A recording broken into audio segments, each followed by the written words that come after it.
आज सारी की सारी कॉन्स्टिट्यूशनल बॉडीज कौन कौन सी टॉपिक्स एक बार मैं बता देती हूँ. Finance commission number 1, number 2 state finance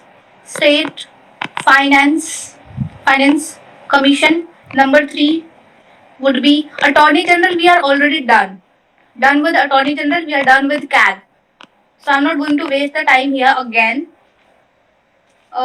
Yes, and then we'll do public UPSC plus state PCS. After that we'll do chief election commissioner, and then something regarding national commission for SCs, STs, OBCs and bus. So these would be our targets today. और इसके बाद we'll also do questions of UPSC, CSE, CDS, NDA, CAPF assistant commandant and state PCS. ठीक है? Now without any delay, let us start with the first topic, that is Finance Commission. Finance commission article number, अगर किसी ने पढ़ा हुआ है पूरा तो उसका रिवीजन हो जाएगा. ठीक है? आर्टिकल नंबर बेसिक थिंग जो आता है स्टेटमेंट्स में, finance commission is article number कितना? 280. यस. एंड पार्ट नंबर 12 याद रखिएगा, 12,280 फाइनेंस. 12 घंटे काम करेंगे तभी जाके हमारा फाइनेंस, हमारे घर का फाइनेंस ठीक होगा. 12 घंटे मेहनत करो, पढ़ाई करो. ठीक है? और 280 ये याद रखना, article number 280. Two things clear. Some people are typing something but I can not see it. I am sharing the screen and I can not see it. Please do not type. जब मैं आ जाऊंगी वहां पे तब मुझे बताना जो भी डाउट्स है. नाउ सबसे पहली बात, एक इसमें हम लोग 2 मेन आर्टिकल्स पढ़ने वाले हैं, 280 एंड 281. आप सबको ये पढ़ाया होगा बहुत सारी जगह, पर मैं आपको ये भी पढ़ाऊंगी क्योंकि मैंने किसी PYQ में इसे देख लिया है. तो अब ये मेरा फर्ज है कि मैं आपको ये भी सिखाऊं. तो यहाँ पे आप क्या लिखेंगे? 280. और कितने घंटे पढ़ाई करनी है फाइनेंस कमाने के लिए? 12 घंटे. Part number 12 and article number 280. आगे बढ़ते हैं. दिस body या this commission is constituted by president sir, ma'am, whatever, president sir, ma'am, इसको फॉर्म करते हैं after every 5 year. after every 5 year. Make sure कि जितना बता रही हूँ उतना दिमाग में रखो, क्योंकि अभी जैसे ही एक कमीशन पढ़ा दूंगी, एक बंदे को उठा करके सारे क्वेश्चंस पूछने वाली हूँ कि आर्टिकल कौन सा, पार्ट कौन सा, और हर 5 साल में कौन इसे कॉन्स्टिट्यूट करता है. और फिर नहीं आंसर दोगे तो क्या मिलेगा? करेले वाली टॉफी. 3 चीजें बताई. एक और बताया था क्या? Constituted by president every after 5 year. Next, composition. Let's see the composition. Composition मतलब क्या होता है? कॉम्पोजिशन मतलब कितने बंदे होंगे. तो फाइनेंस कमीशन में एक हो जाएगा अपना चेयरमैन, और इसके साथ कितने बंदे? 4 और मेंबर्स हो जाएंगे. एक हो जाएगा चेयरमैन और 4 बंदे एक्स्ट्रा और टू हेल्प हिम. फाइनेंस में हेल्प करने के लिए 4 उंगलियां. तो देखो, हाथ से याद रखना, ये हाथ की 5 उंगलियां होती हैं.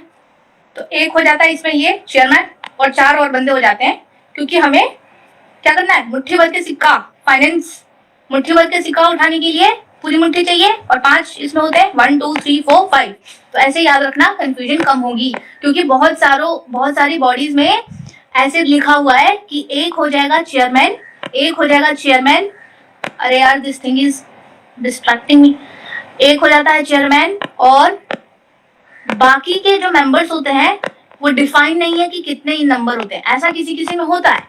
तो तब वहां कंफ्यूजन ना हो, इसलिए मैं बता रही हूँ कि ये मुट्ठी से उठाने सिक्के, और सिक्के कैसे उठाओगे, मुट्ठी भर के सिक्के, और सिक्कों से तुम याद रखोगे फाइनेंस। तो इसीलिए 4 बंदे, they are other members and 1 is the chairman, याद हो जाएगा, ऐसे कंफ्यूजन भी कम रहेगी। चलो आगे बढ़ते हैं। कॉम्पोजिशन हमने देख लिया कि 1 चेयरमैन सर होंगे और 4 मेंबर्स होंगे, ठीक है।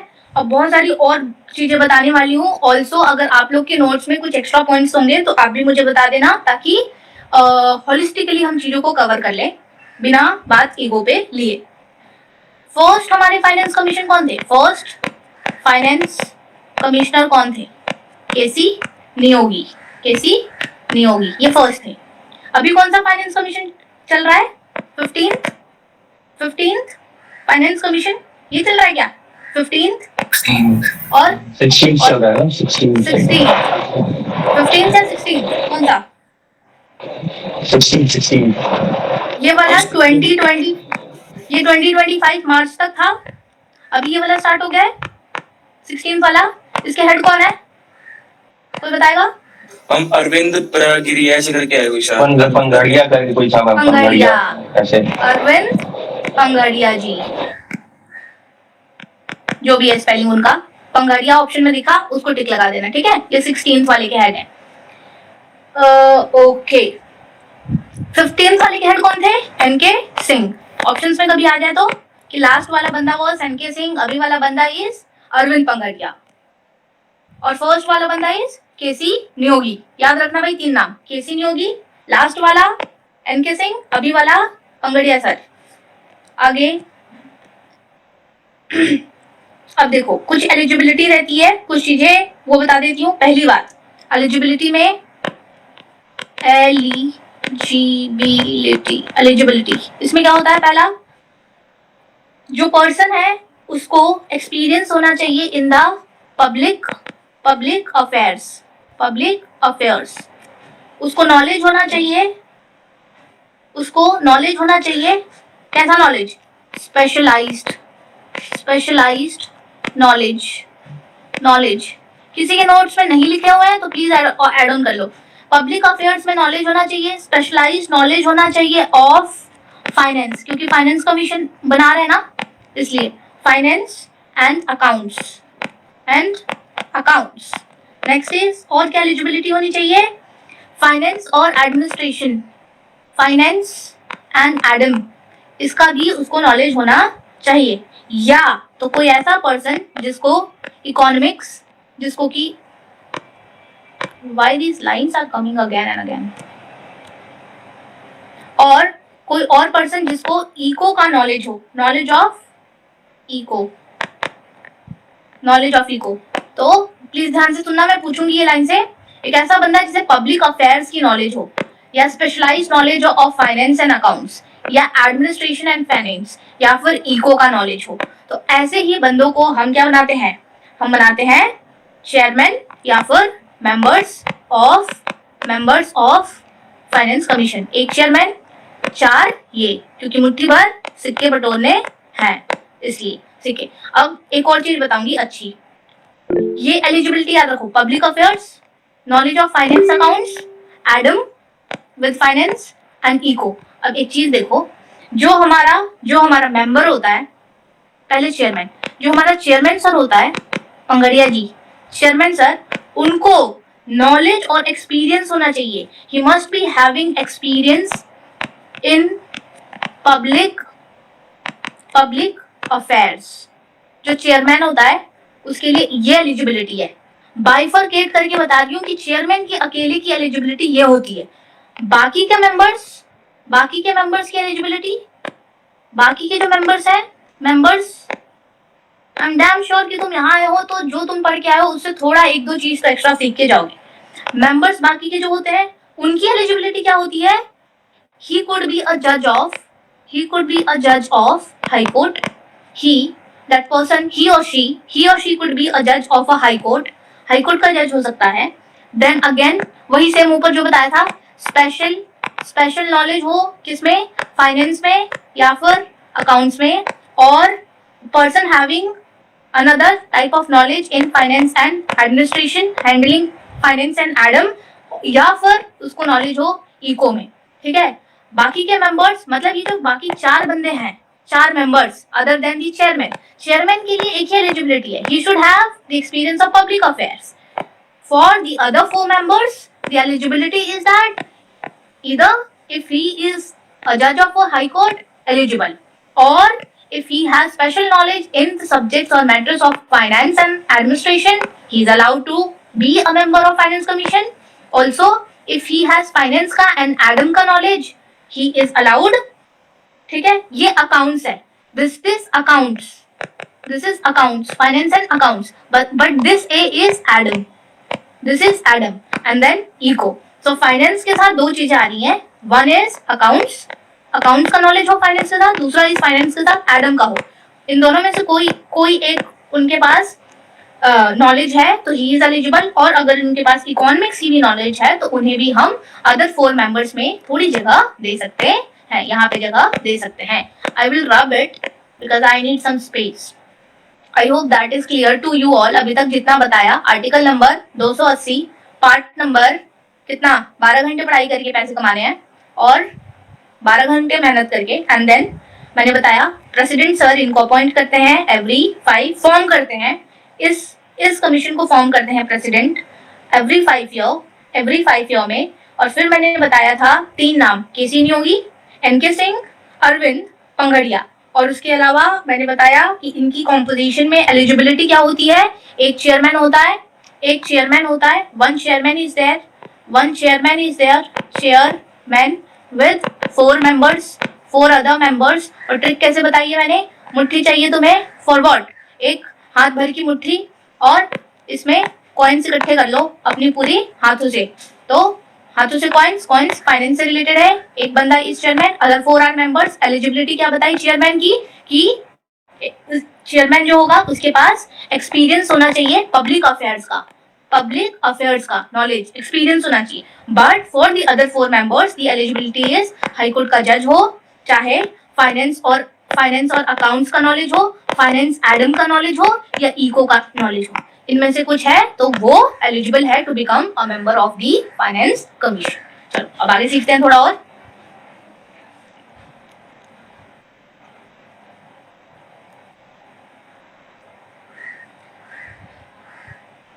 क्वालिफिकेशंस,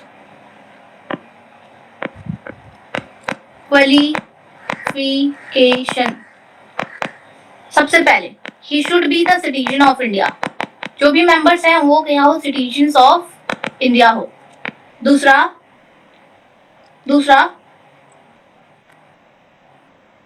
द एलिजिबिलिटी या फिर qualification is determined by parliament. याद रखिएगा यहाँ पार्लियामेंट है, क्वेश्चन में वो प्रेसिडेंट लिख देंगे, पार्लियामेंट तय करती है, डिटरमाइन करती है इनकी एलिजिबिलिटी की as a person having special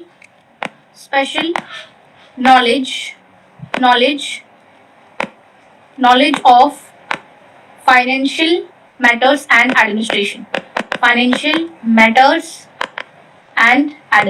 ये बताया है मैंने पहले ही एलिजिबिलिटी में, but who decides it, parliament. These are the 2 qualifications, ठीक है। The qualifications are determined by the parliament if that person is having the special knowledge of financial matters and administration. Also he should be citizen of Bharat। Alright, 15th वाला finance commission जो था, 15th वाला finance commission वो constitute हुआ था for April 2020 to मार्च 2025, ठीक है, 5 साल के लिए। अभी हमारा अगला है, अब ये चलता रहेगा 5 साल तक। इनका जो 5 साल का 5 इयर्स का टेन्योर होता है, इजीली बताऊंगी, ये डिसाइड करते हैं प्रेसिडेंट, क्योंकि वही इनको कॉन्स्टिट्यूट किए हैं, हर 5 साल में यही कॉन्स्टिट्यूट करते हैं, यानी टेन्योर प्रेसिडेंट। लेकिन जो क्वालिफिकेशन है ये कौन, ये पार्लियामेंट। तो यहाँ पर थोड़ा सा गौर फहराइएगा और कोशिश कीजिएगा कि आज ही सेशन में याद हो जाए कि एक तो प्रेसिडेंट ने इनका टेन्योर कर दिया है 5 साल, पार्लियामेंट इनकी क्वालिफिकेशन कर देती है दैट ही और she must have special knowledge of financial matters and administration as mister adm. और इसके अलावा भी मैंने क्वालिफिकेशन यहाँ बताए हुए थे that for the other members high court जज के इक्विवेलेंट हो सकता है, स्पेशल नॉलेज फाइनेंस अकाउंट्स का हो तो हो सकता है, फाइनेंशियल मैटर्स और एडम पे रिलेटेड स्पेशल नॉलेज हो सकता है, eco is having knowledge in eco is also allowed, but to become a chairman of the same it is very much necessary कि उनके पास कौन सा हो, एक्सपीरियंस हो of public affairs. I will rub it now.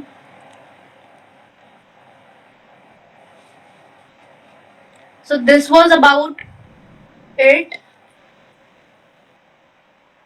और एक और चीज कौन सी बतानी थी मुझे,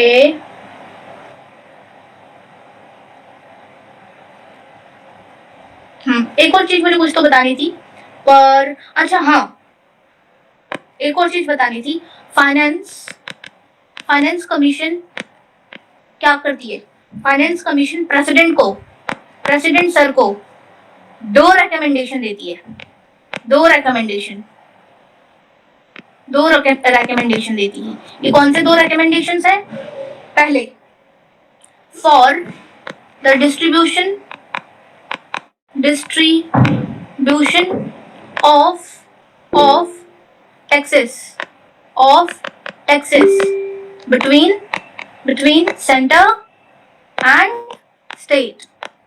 स्टेट। ये पहला काम हो गया। रिकमेंडेशन फाइनेंस कमीशन प्रेसिडेंट को देती है। कितने recommendation? Please switch off the mic please. Azad,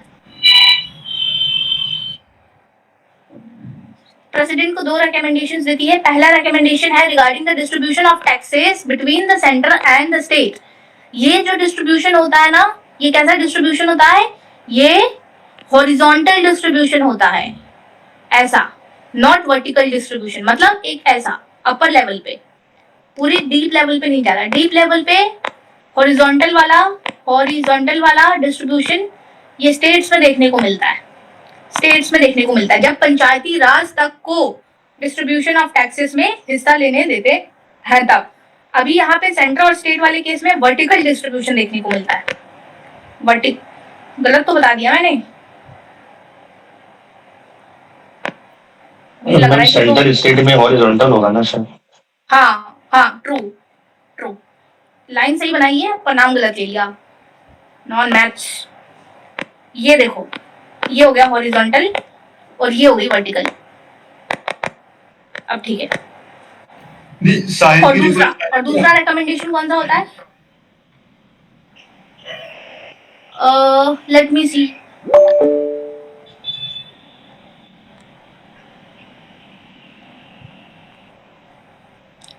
I told you people already to come on time.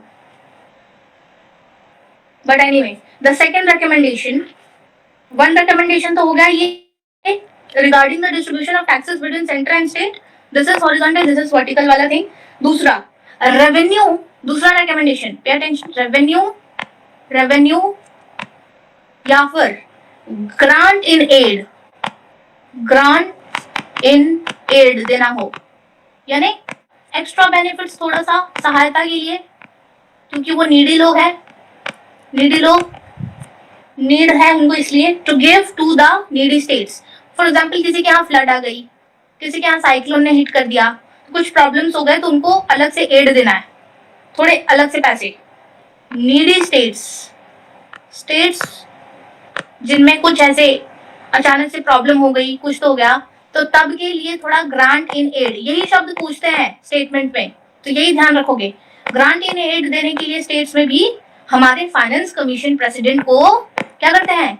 Recommendation देते हैं that president sir you should give some extra money to that state because that state has been affected by a cyclone या फिर flood या फिर कुछ भी।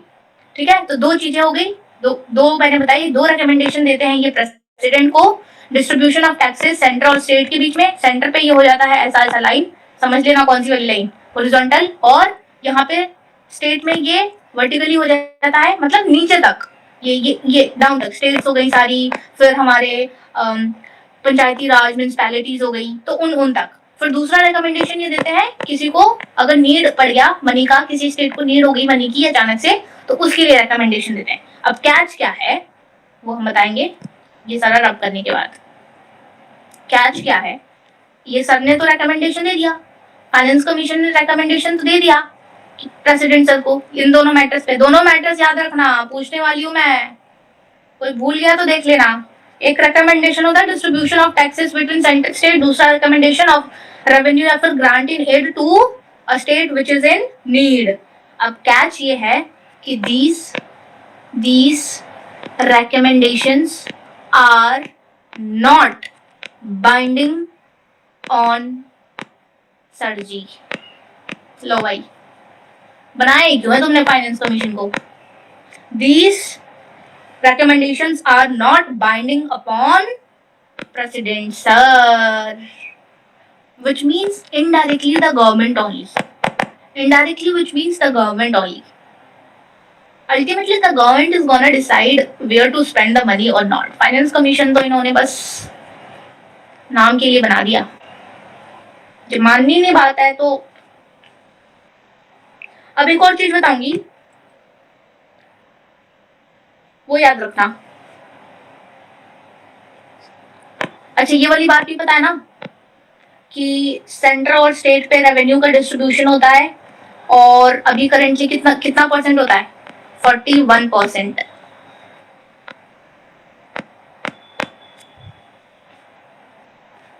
अब थोड़ा सा स्टेट फाइनेंस वाला देख लेते हैं, नजर घुमा लेते हैं, कभी कभी स्टेटमेंट इनसे पूछते हैं। State finance commission, state finance कौन से आर्टिकल में आता है?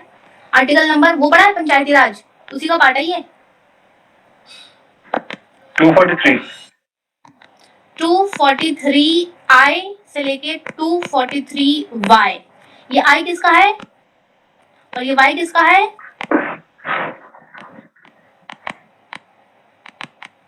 ठीक है, याद रखिएगा कि स्टेट फाइनेंस कमीशन हमारा आर्टिकल 243 आई से लेके 243 Y. I will tell you the trick also, option में आएगा, खटाक से टिक लगा के आगे बढ़ जाओगे।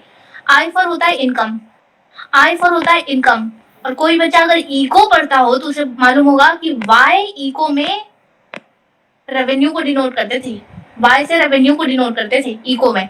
तो अगर नहीं भी याद हो रहा है तो आई और वाई याद रखो, और आई से क्योंकि इनकम होता है आई वाई, ठीक है, आई से इनकम फाइनेंस, टिक लगाओगे आगे बढ़ जाओगे, याद आ जाएगा अपने आप। उसमें देते हैं कि 243 ऐसे देंगे, 243 ए, 243 पी, 243 आई, 243 एन। तो अब बताओ, लो भाई फाइनेंस, आई से इनकम, टिक लगाए आगे बढ़े, ठीक है, कंफ्यूज नहीं होना, ऐसे याद रखना, थोड़े थोड़े छोटे छोटे ट्रिक्स। तो ये हो गए। और पार्ट नंबर पंचायती राज किस पार्ट में आता है? पार्ट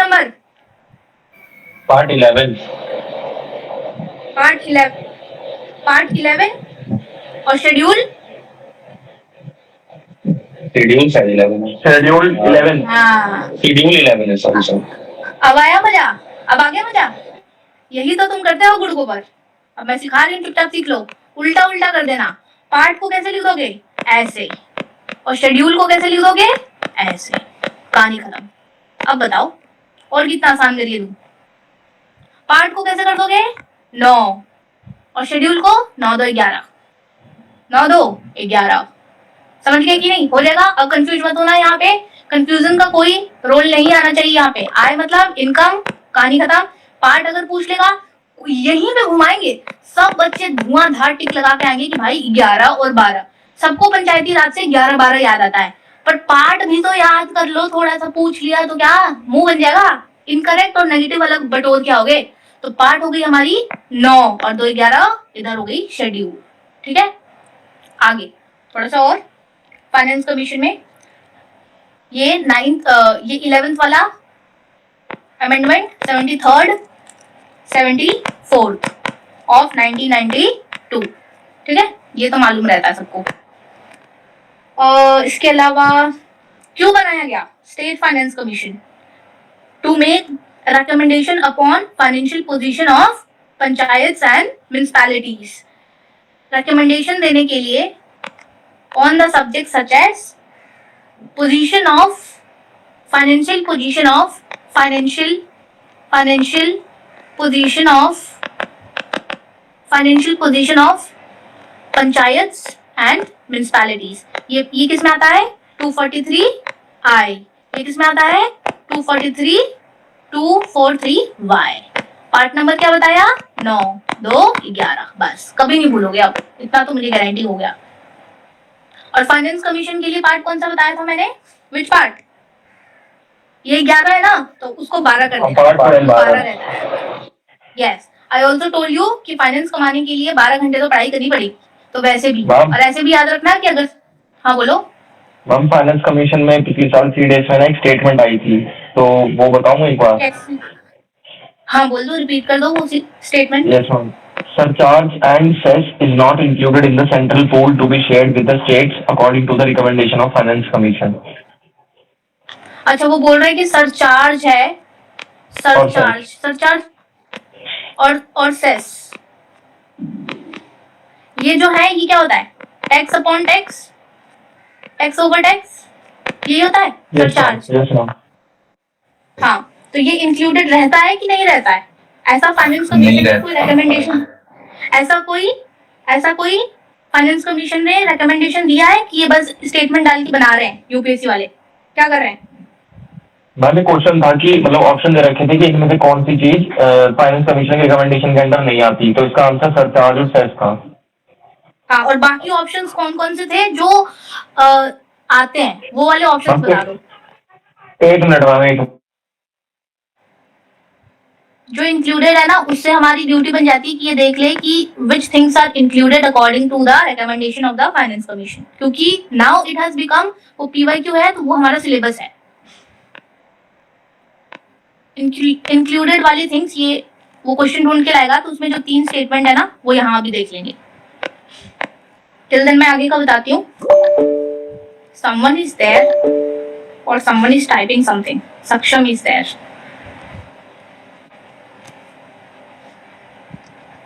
चलो आगे का जब तक मैं बता रही हूँ, इनकी कॉम्पोजिशन कैसी होती है। अगेन 5 उंगली चाहिए मुट्ठी भर के हमें कॉइन बटोरने के लिए। एक चेयरमैन होंगे, 4 अदर मेंबर्स होंगे।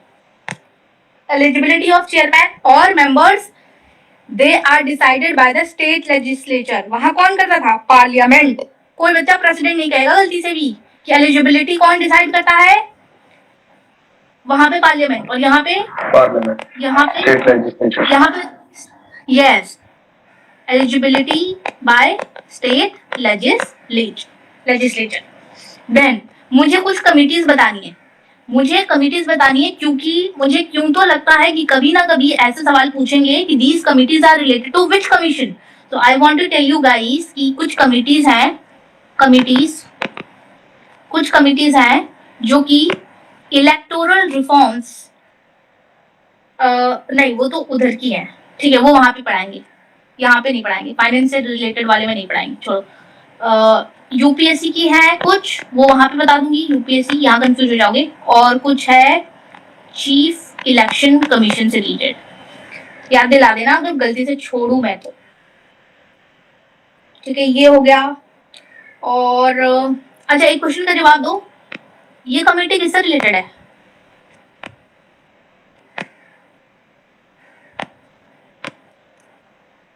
ये कमेटी किसके लिए? अच्छा मैम, वो लिखा गया है, एक बार सम बता देंगे आप अपने?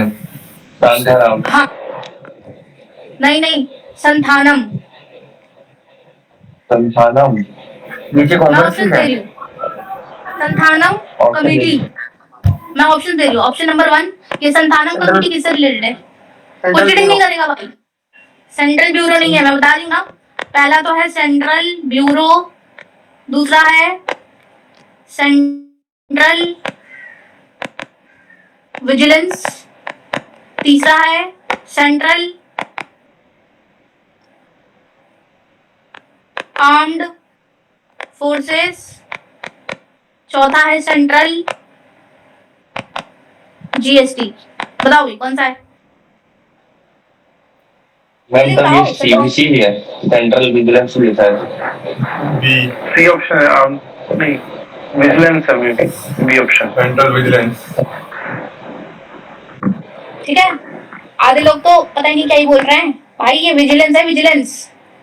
और ये ऑप्शंस मनगढ़ंत बनाए मैंने, ऐसा तो कुछ होता ही नहीं है, ऐसी कोई कमिटी नहीं है।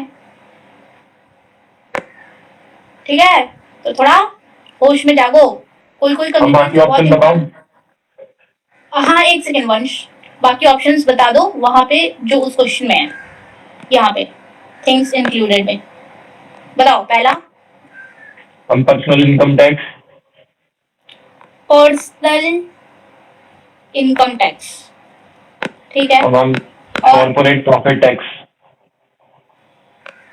कॉर्पोरेट प्रॉफिट टैक्स और मैम एक्साइज ड्यूटीज।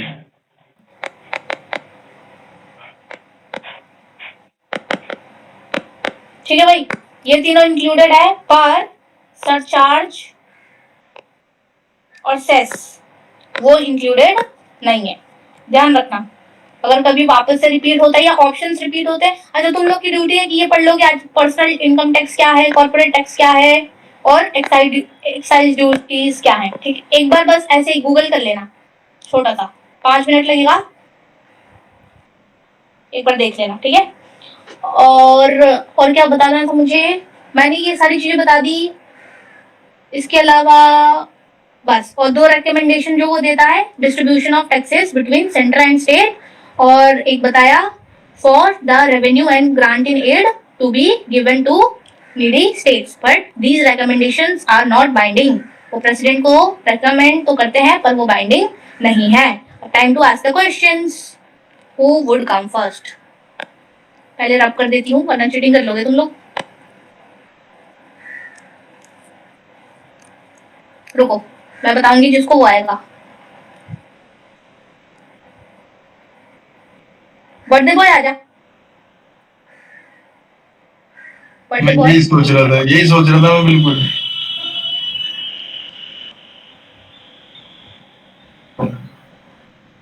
जी दीदी। चलिए बताइए, फाइनेंस कमीशन कौन से पार्ट में है? 12th।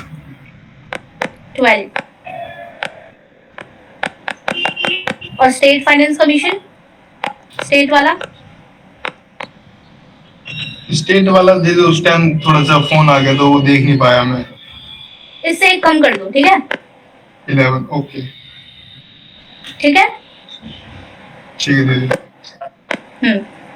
एक आंसर गलत हुआ, तुम्हें टॉफी नहीं मिलेगी।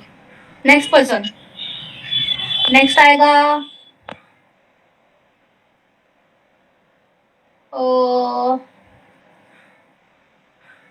सूरज आजा।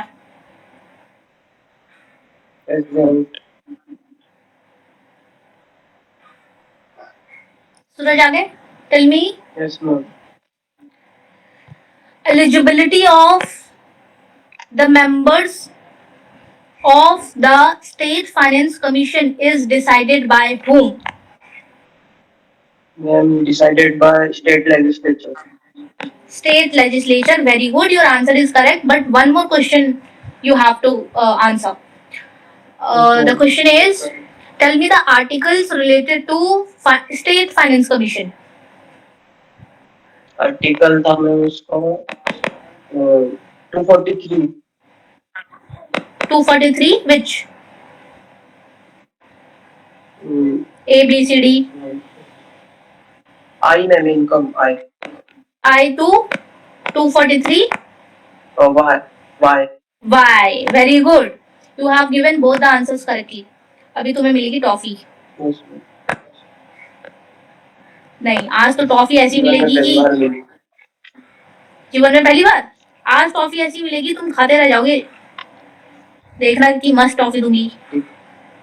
Just for the sake of, वो करा देना, लिंकेट करवा देना। जस्ट फॉर, अच्छा, just for the sake of tasty toffee I have switched my,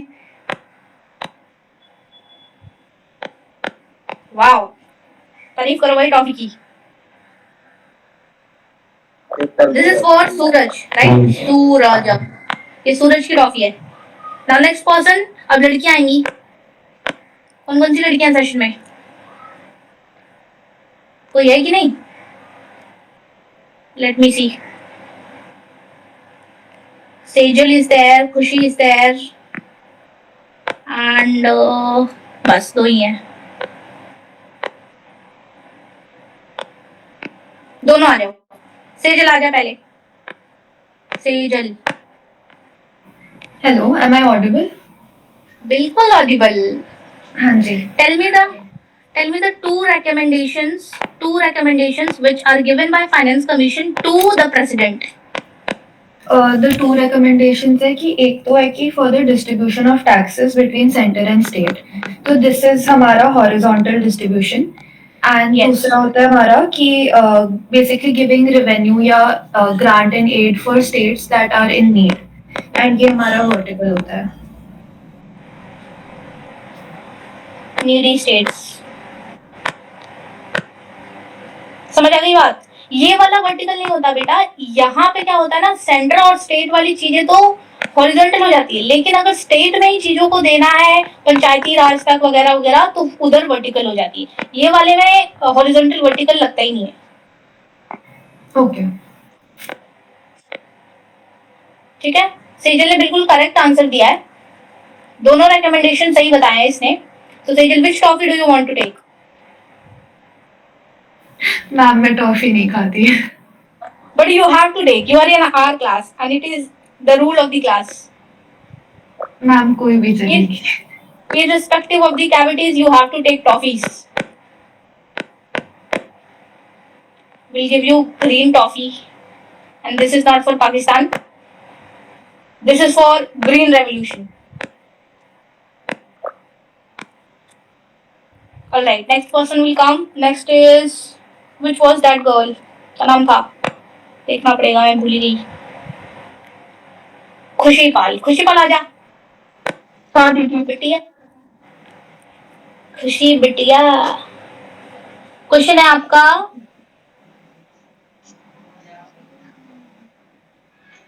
कि members of finance commission, state वाला नहीं, फाइनेंस कमीशन सेंटर वाला, कि क्या क्या एलिजिबिलिटी बताई थी मैंने, 4, वो बताओ। दीदी क्या बोलते हैं, 4 मेंबर होते हैं और एक चेयरमैन होता है। और चेयरमैन की तो एलिजिबिलिटी होती है कि वो उसको एक्सपीरियंस होना चाहिए पब्लिक अकाउंट में। और मेंबर्स के अफेयर्स, हाँ पब्लिक अफेयर सॉरी। और एलिजिबिलिटी तो मेंबर्स की होती है, उनको इकोनॉमिक्स में नॉलेज होनी चाहिए और फाइनेंस अकाउंट्स में, एडमिनिस्ट्रेशन में और पब्लिक अफेयर। इको बता दिया, फिर आपने बताया फाइनेंस एंड अकाउंट्स या एडम, फाइनेंस एंड एडम और पब्लिक अफेयर। पब्लिक अफेयर्स में तो ये होगा। एक और चीज बताई थी मैंने हटके थोड़ी,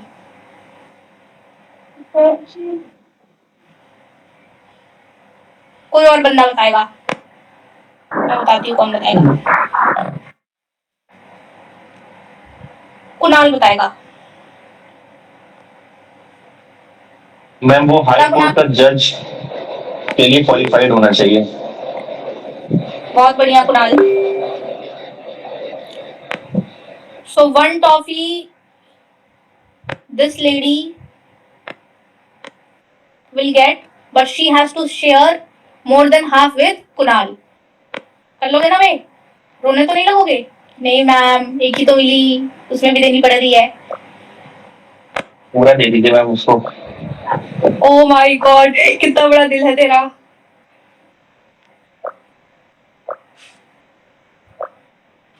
ठीक है, ऑलमोस्ट सब कुछ कवर हो गया है इस वाले से रिलेटेड। अब थोड़ा सा और स्टैटिक वाला पूछ लेती हूँ एक दो बच्चों से। कौन आएगा जो आया नहीं है? विशाल आएगा, जिसने 12 नंबर की कैप लगा रखी है डीपी में। विशाल जी मैम। आप बताइए कि आर्टिकल नंबर क्या है फाइनेंस कमीशन का?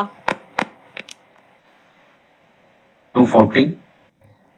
वाओ, ये मैंने पढ़ाया। थोड़ा सा और प्लस कर दे भाई उसमें। थोड़ा और प्लस कर इसमें। अब बता। आंसर 280 होता है। अब ठीक है, प्यारे लाल बन गए जी, आराम से। टॉफी तो नहीं मिलेगी तुम्हें, हाँ मिलेगी, कड़वी टॉफी, करेले वाली। यह है तुम्हारी toffee. This is for you, जहर वाली। ठीक है। अच्छा, एक चीज मैंने बोला था, मैं आर्टिकल नंबर 281 भी बताऊंगी। आर्टिकल नंबर 281 देखो ध्यान से सुन लो, क्या होता है। ये यही होता है जो एक बच्चे ने अभी आंसर नहीं दिया था, डिस्ट्रीब्यूशन ऑफ टैक्सेस सेंट्रल और स्टेट वाला, सेजल ने दिया था। तो ये वही है, recommendation of finance commission to the president. अब ये बात तो सबको मालूम है कि रिकमेंडेशन वो प्रेसिडेंट को देते हैं, तो कौन सा आर्टिकल में लिखा है, 281। और ये बाइंडिंग है कि नहीं? Not binding binding. है, Not binding. Yes, this is not binding. तो ये नॉट बाइंडिंग है। जिसे मैं कड़वी करेले वाली टॉफी देती हूँ, उसका चेहरा क्यों लटक जाता है, उदास हो जाते हैं बेचारी। ये नहीं मैम, सब नहीं कुछ हो गया, ये हो गया है ऑलमोस्ट खत्म हमारा। एक मतलब एक क्या, दो हो गया, एक साथ मैंने दो सिखा दिया कंपेयर करके। इसके अलावा तुमसे सारे क्वेश्चंस बन जाएंगे, कोई प्रॉब्लम नहीं आएगा। अब मुझे बता दो कि क्या ये बहुत डिफिकल्ट लगा, मतलब ऐसा लगा कि यार नहीं हो पाएगा, बहुत ही ज्यादा डिफिकल्ट है, ऐसा लगा? किसी को फील हुआ? नहीं। नहीं, आसान कर दी। आसान था, हो जाएगा, कर लोगे आप, क्वेश्चंस आएंगे तो। जी। ठीक है, ध्यान में रखिएगा प्लीज। हम अटॉर्नी जनरल नहीं पढ़ेंगे क्योंकि मैंने बहुत डिटेल में पढ़ाया हुआ है, कैग मैंने बहुत ही ज्यादा डिटेल में पढ़ाया हुआ है, दोनों ही चीजें बहुत ज्यादा पढ़ाई हुई डिटेल में। So now we will shift towards the other topic, third topic number for today, that is UPSE, the exam we are dying to crack. दी इसकी रिकॉर्डिंग आज ही अपलोड कर देना जी, ऑलराइट। तो देखो भाई, हम आ चुके हैं अब पब्लिक सर्विस कमीशन की तरफ। तो अब क्या क्या होगा देखते जाओ।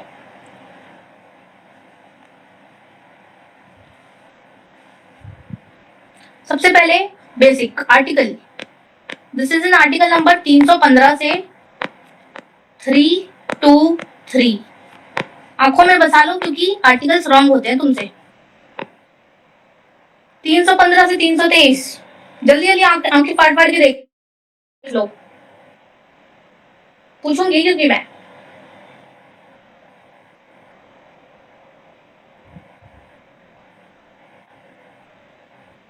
Next, part number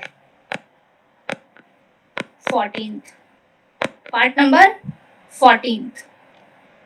finance commission का क्या था, 12, स्टेट का क्या था, 11, इसका क्या है, 14, 14।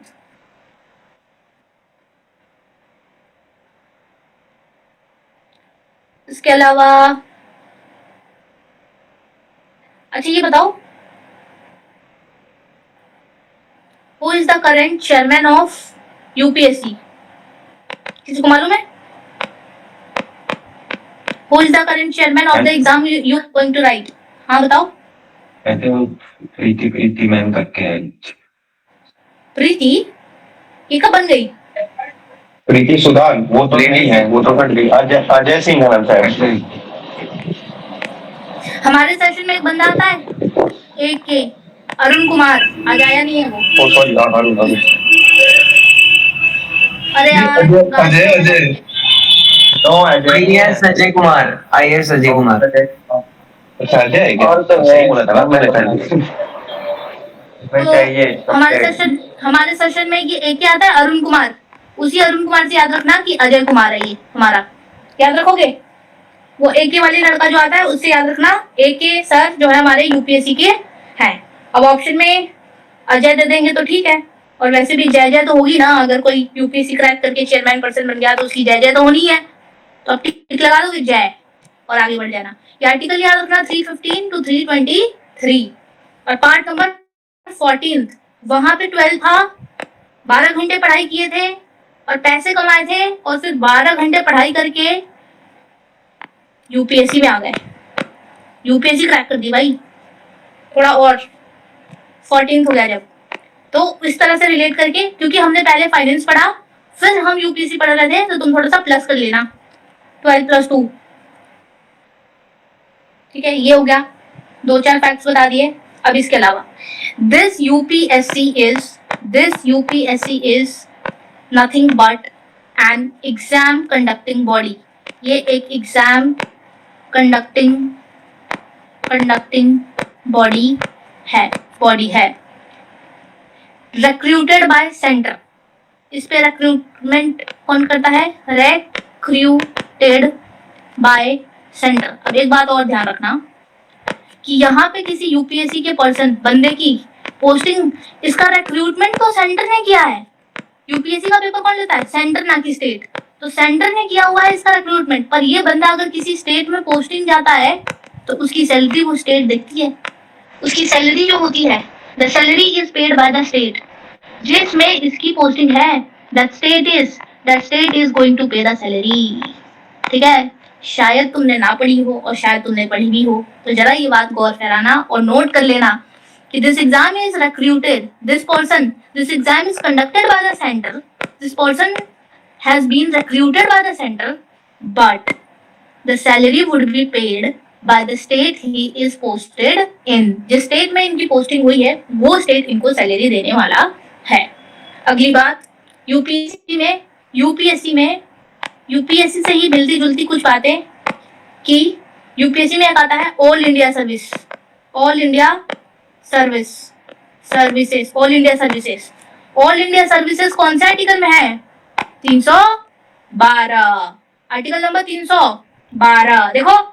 देखो ध्यान से सुनो, 315 में तो हमारा यूपीएससी है, यूपीएससी 315 से 323, 15 से 23 यूपीएससी। लेकिन इसी से थोड़ा पहले 312 ये आता है हमारा ऑल इंडिया सर्विस। और सुन लो बालको, ऑल इंडिया सर्विस कौन बनाता है? किसके पास है? राज्यसभा का exclusive power. This is the power of Rajya Sabha. ये कुछ जो पावर्स है ना जो सिर्फ राज्यसभा को मिले हैं, ये यही है कि ऑल इंडिया सर्विसेज कौन बना सकता है? राज्यसभा। कौन से आर्टिकल के अकॉर्डिंग? 312 और 315 आर्टिकल में क्या है? यूपीएससी है। और कहां तक है? 323 तक। ऑल इंडिया सर्विस कौन से आर्टिकल में? 312 और यूपीएससी 315 से 323, 320। ये ऑल इंडिया सर्विस बनाने का हक किसके पास? राज्यसभा। अब बता दो, इतना पढ़ी ली है तो ऑल इंडिया सर्विसेज कौन सी होती है? ऑल इंडिया सर्विसेज कौन से होती है? आईएएस और आईपीएस और एक और Indian IRS। IFS Indian food service ऐसे था।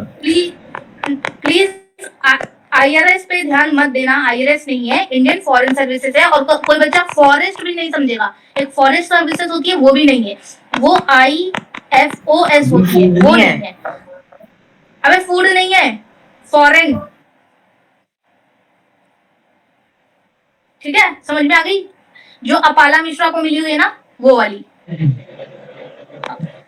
अपाला मैडम। जो मेरे डिस्ट्रिक्ट के फॉरेस्ट सर्विस में जो है ना मैम, वो अपने प्लेट पे IFS ही लिखते हैं, IFOS नहीं लिखते हैं। तो वो गलत लिखते हैं, ये दोनों अलग है।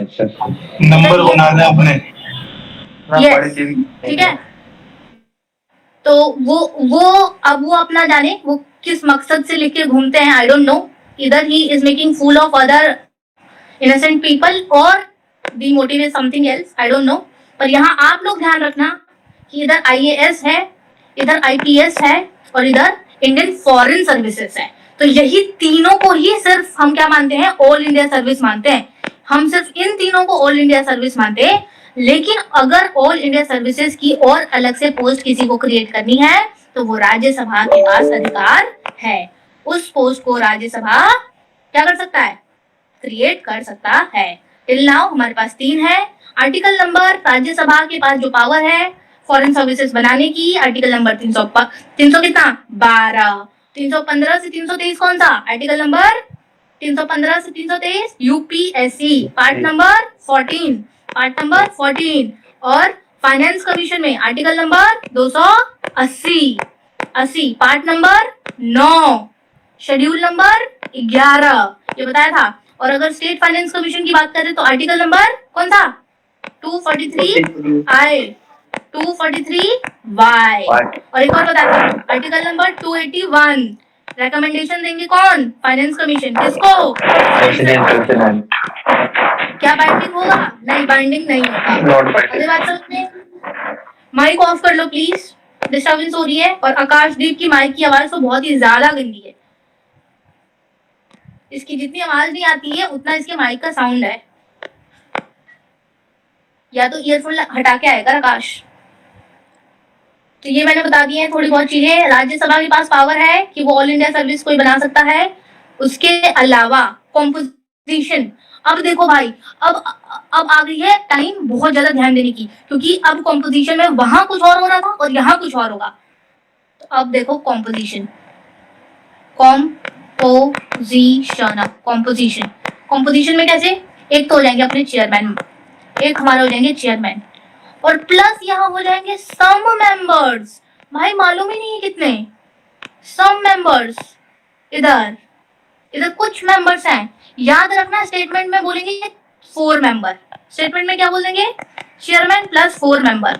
और तुम लड़खड़ा जाओगे कि हाँ हमने ऐसा कुछ तो किसी में पढ़ा था अब ये नहीं पता किस में पढ़ा था। तो याद रखना भाई ये 4 मेंबर वाला किस्सा यूपीएससी में नहीं है। यूपीएससी इतनी बड़ी बॉडी है। सोचो देखो यूपीएससी का एग्जाम देश में इतना सारा बच्चा देता है इतने सारे बच्चे देते हैं और यूपीएससी के एग्जाम्स भी बहुत सारे हैं। तो 4 बंदों से क्या ही हो जाएगा ये 4 और एक चेयरमैन इनसे क्या ही हो जाएगा 5 बंदे क्या ही उखाड़ लेंगे है ना। तो इसके लिए 4 एक तो ये चेयरमैन होगा और कुछ मेंबर्स होंगे। ये इसके बारे में अभी थोड़ी देर बाद बताती हूँ कि ये कुछ मेंबर्स कौन कौन से होंगे और कितने होंगे। मतलब लगभग एक रेंज है पर एग्जैक्ट डेटा नहीं है कि कितने हो सकते हैं ऐसा कुछ डिफाइन नहीं किया हुआ है। तो एक चेयरमैन प्लस सम मेंबर्स ऐसा है। स्टेटमेंट में अगर आएगा भी तो ऐसा ही आएगा। और अगर यहाँ फिक्स नंबर देते हैं तो उसे आप इनकरेक्ट कर देंगे। इधर फिक्स नहीं है फ्लक्चुएट करता है वैसा है। एक चेयरमैन हो गया कुछ सम मेंबर्स होंगे। अब ये जो है ये बंदे इनको अपॉइंट करने का काम अगेन अपने ही दादाजी प्रेसिडेंट सर अपॉइंट कर दिए। इनके अपॉइंटमेंट का काम प्रेसिडेंट। अब वहां क्या हो रहा था कि ये जो मेंबर्स वगैरह हैं चेयरमैन है मेंबर्स हैं इनकी एलिजिबिलिटी इनका कॉम्पोजिशन पार्लियामेंट देख रहा था। पर यहाँ पे इनका जो कॉम्पोजिशन है कि ये जो कॉम्पोजिशन है क्या कितना कैसे रहेगा ये कौन देखता है ये प्रेसिडेंट देखते हैं। ये प्रेसिडेंट देखते हैं ये हमारे प्रेसिडेंट सर देखते हैं। क्या देखते हैं कि कॉम्पोजिशन क्या होने वाला है इनका यूपीएससी वालों का कॉम्पोजिशन क्या होने वाला है कितने बंदे आएंगे कितने नहीं आएंगे ये कौन देखेगा प्रेसिडेंट। यानी इनडायरेक्टली कौन देख रहा है गवर्नमेंट देख रही है। इनडायरेक्टली कौन प्रेसिडेंट किसके हैं चमचे किसी के तो होंगे नाम नहीं लिया जाएगा बस लिख दिया जाएगा ठीक है। तो इनडायरेक्टली यूपीएससी की सारी कॉम्पोजिशन प्रेसिडेंट सर कर रहे हैं ना कि पार्लियामेंट कर रहा है। इनडायरेक्टली वो गवर्नमेंट कर रही है ऐसा है मेरे कहने का मतलब। अपॉइंटमेंट प्रेसिडेंट ने कर दिया। अभी स्ट्रेंथ अब देखते हैं स्ट्रेंथ मतलब क्या होता है। स्ट्रेंथ मतलब यही है कि कॉम्पोजिशन कितना होगा कॉम्पोजिशन कितना होगा। जनरली 9 से 11 बंदे including the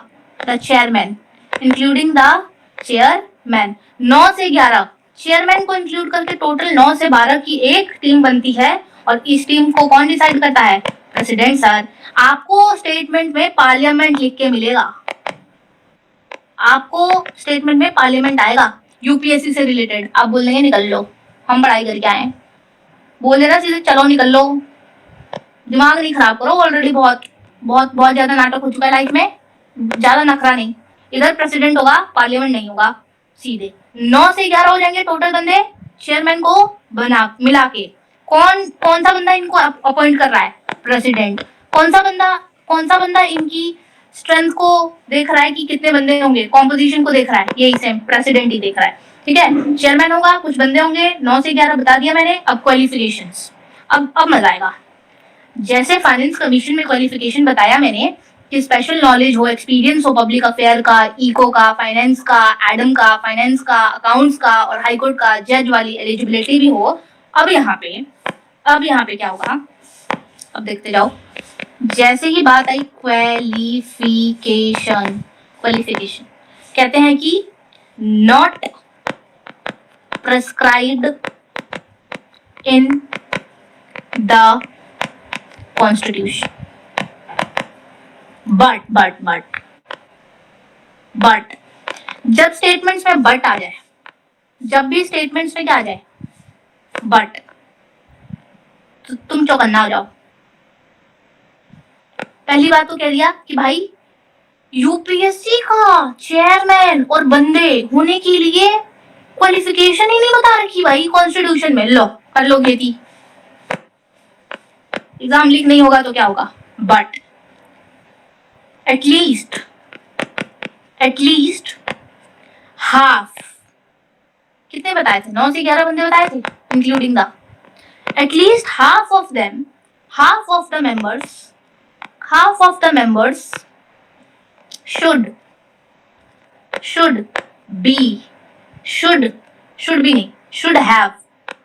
have held office for at least 10 years under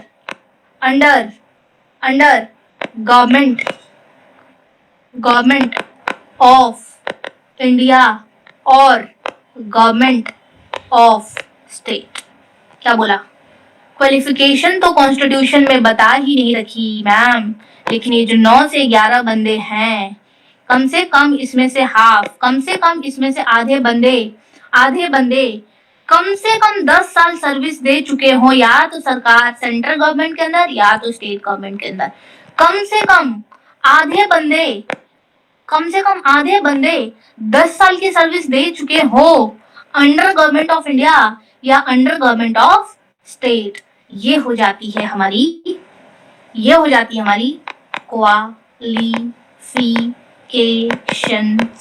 qualifications to be a member of UPSC body, कि तुमने 10 साल तक सर्विस दी हो अंडर गवर्नमेंट ऑफ इंडिया या गवर्नमेंट ऑफ स्टेट, तो तुम बन जाते हो, क्वालिफाई हो जाते हो। और वैसे भी ये सबके लिए नहीं है, 9 से 11 जितने भी बंदे हैं इसमें से सिर्फ आधे बंदे, मान लो 10 हैं या 12 हैं, ठीक है, तो या तो 5 होने चाहिए, ऐसे बंदों के पास 5 क्वालिफिकेशन होनी चाहिए, या अगर 12 है, 12 तो नहीं, एक्स्ट्रा हो गया तो 10 ही मान के चलो, 10 बंदे हैं तो 5 इनमें से ऐसे होने चाहिए, 5 से 6 इसमें से ऐसे होने चाहिए जो 10 साल की मिनिमम सर्विस कर चुके हो, या तो गवर्नमेंट ऑफ स्टेट पे या तो गवर्नमेंट ऑफ इंडिया में। अब कैच क्या है, स्टेटमेंट में तुम्हें घुमा के पूछेंगे, a person who has the experience of working under the government of India is only the one who is eligible to become the member of the UPSC body। भाई लग रहा है वाव, स्टेटमेंट तो बिल्कुल सही है, पर उसमें घुसा रखा है ओनली, और ये स्टेट क्या तेल लेने गया, और ये स्टेट क्या करेगा, ये तेल लेने गया है, ये भी तो है, इसको भी तो ध्यान रखोगे कि नहीं भाई, सिर्फ सेंट्रल गवर्नमेंट के अंदर नहीं, चाहे वो 10 साल स्टेट में भी सेवा देकर आया हो, वो एलिजिबल है, ठीक है ना। तो स्टेट को कभी कभी हल्के में नहीं लेना है, और एक जगह है ये जहां इसको हल्के में लिए तो तुम्हारा खात्मा हो जाएगा एग्जाम हॉल में, तो जरा ध्यान रखना हो। अब जब मैं क्वेश्चंस पूछूंगी तो मैं पूछूंगी, और अभी एक बच्चे ने आंसर गलत दिया था ना जिसको टॉपिक शेयर करनी पड़ी थी, नहीं उसने तो नहीं, एक और ने जिसने आर्टिकल 240 बता दिया था। अभी तुम लोग का गलत हुआ तो मैं बताऊंगी तुम लोगों को, मार मार के तुम्हारा चटनी निकाल दूंगी। आगे सुनो, सुनते जाओ, अभी थोड़ा और रह गया इसके बारे में। अब देखो टर्म कितने साल के लिए आएंगे, 6 साल या फिर 65, जो पहले हो गए 65 साल के हो गए। तो अब ये जो बंदे हैं यूपीएससी के, ये नॉट एलिजिबल होते हैं, नॉट एलिजिबल फॉर री अपॉइंटमेंट, ये एलिजिबल नहीं होते हैं री अपॉइंटमेंट के लिए, ठीक है, ये एलिजिबल नहीं होते हैं कि इनका री अपॉइंटमेंट हो सके। ये ऑलरेडी एक यूपीएससी बॉडी में सर्व कर चुके हैं, अब ऑलरेडी ये 10 साल का सर्विस दे चुके होंगे किसी स्टेट में, किसी सेंटर पे, और ये अब यूपीएससी के मेंबर भी बन चुके हैं, और अब ये एलिजिबल नहीं रहेंगे रीअपॉइंटमेंट। यही नहीं कि एक बंदा आया और उसने यूपीएससी कर लिया, मतलब यूपीएससी का चेयरमैन था, फिर उसने अपना 6 साल तक बढ़िया काम किया, 6 साल तक बढ़िया काम किया, और फिर रिटायर हो गया, और फिर से उसी को ला रहे हैं, चलो भाई तुम्हारा रीअपॉइंटमेंट क्योंकि तुमने काम बहुत बढ़िया किया है। ऐसा नहीं होगा, हो गए तो हो गए, निकल लो अब छुट्टी, अब दोबारा नहीं। अब आगे रिमूवल, अब इनका रिमूवल, यूपीएससी में बहुत बार एलिगेशंस लगती हैं कि चेयरमैन ने पेपर लीक करवाई है, धोखा में रखा है बच्चों को। स्टेट पीसीएस वाले एग्जाम में तो सबसे ज्यादा लगती है एलिगेशन। तो जरा रिमूवल देखो, इनका रिमूवल करते हैं प्रेसिडेंट सर, अपॉइंट भी इन्होंने ही करा हुआ है।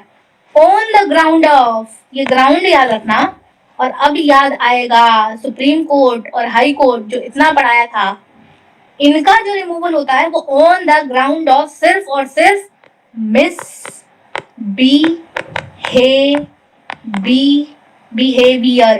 मिसबिहेवियर, सिर्फ एक ही ग्राउंड है, इन्हें सिर्फ एक ही ग्राउंड पे रिमूव करा जा सकता है, और वो है मिसबिहेवियर।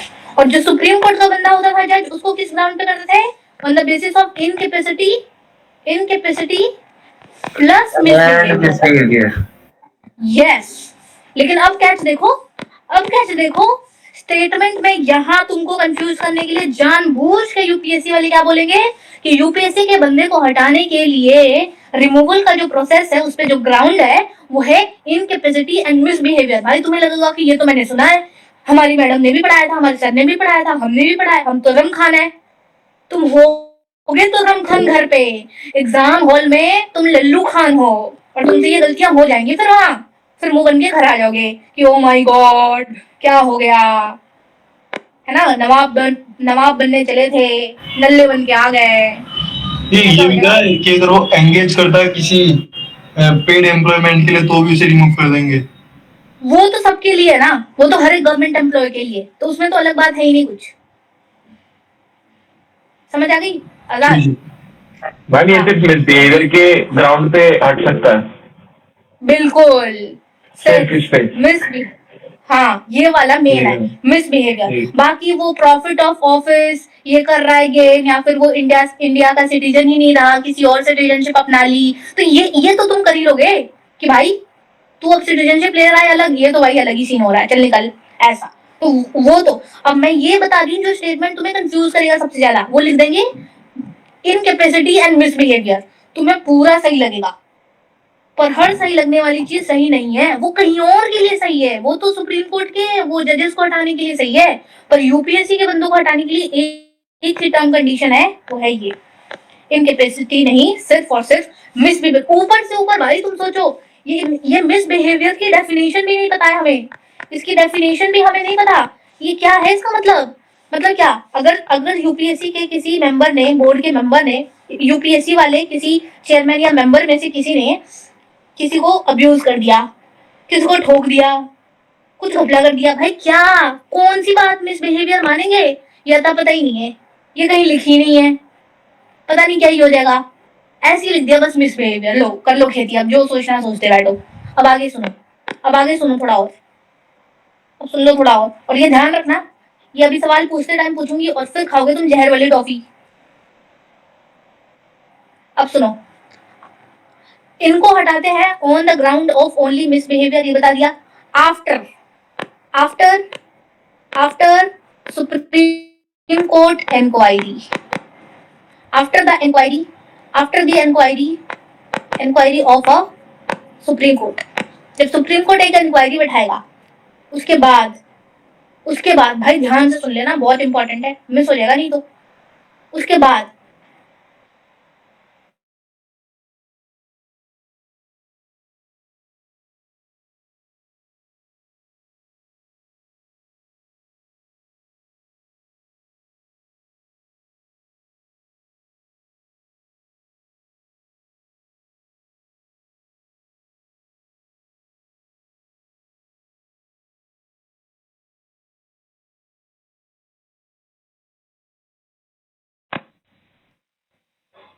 हेलो हेलो, आवाज आ रही है? सब हाँ, और स्क्रीन विजिबल है? Okay okay okay, thank you. ठीक है, तो मैं बता रही थी कि मिसबिहेवियर वाली बात मैंने तुम्हें बताई थी कि मिसबिहेवियर के ग्राउंड पे प्रेसिडेंट इनको हटाते हैं। किनको? यूपीएससी के जो ये चेयरमैन और बाकी के मेंबर्स हैं 9 से 11, इनमें इन सबको। अब क्या होता क्या है, सुप्रीम कोर्ट क्या करेगा? एक इंक्वायरी बैठाएगा। सुप्रीम कोर्ट क्या बैठाने वाला है? एक बैठाने वाला है इंक्वायरी।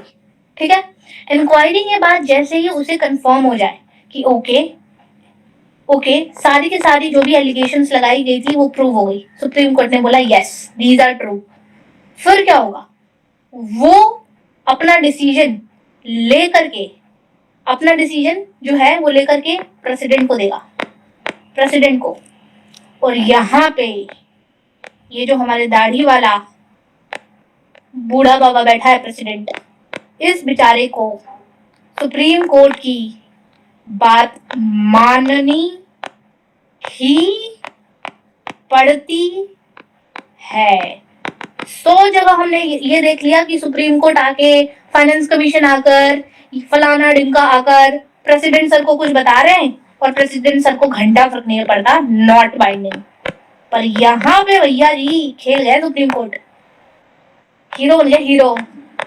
वो बाप वाली स्टोरी याद आ गई कि बाप है, यहाँ प्रेसिडेंट पे बाइंडिंग हो जाती है, बाइंडिंग हो जाती है कि वह सुप्रीम कोर्ट का ये सलाह माने। और ये जो यूपीएससी के बंदों ने घपलाबाजी करी है, इनको लात मार के भगाए यहाँ से, इनको टाटा बाय बाय कर दे, निकल लो बेटा पतली गली से। क्या इतनी बात समझ में आ गई कि कैसे होता है रिमूवल और किस बेसिस पे होता है? सिर्फ और सिर्फ मिसबिहेवियर के। और कौन आके बोलता है कि इनको हटाओ? सुप्रीम कोर्ट आके कहता है। किसको कहता है? प्रेसिडेंट को। क्या सुप्रीम कोर्ट जो ये लेके आया फैसला, प्रेसिडेंट उसको मना कर सकते हैं? बिल्कुल नहीं, बिल्कुल मना नहीं कर सकते। वो बाइंडिंग होता है, ये डिसीजन बाइंडिंग है और उसको मना नहीं किया जा सकता। और इसके बाद हो जाती है छुट्टी किसकी? यूपीएससी के चेयरमैन या फिर मेंबर्स की। इतनी बात आ गई कॉन्स्टिट्यूशन।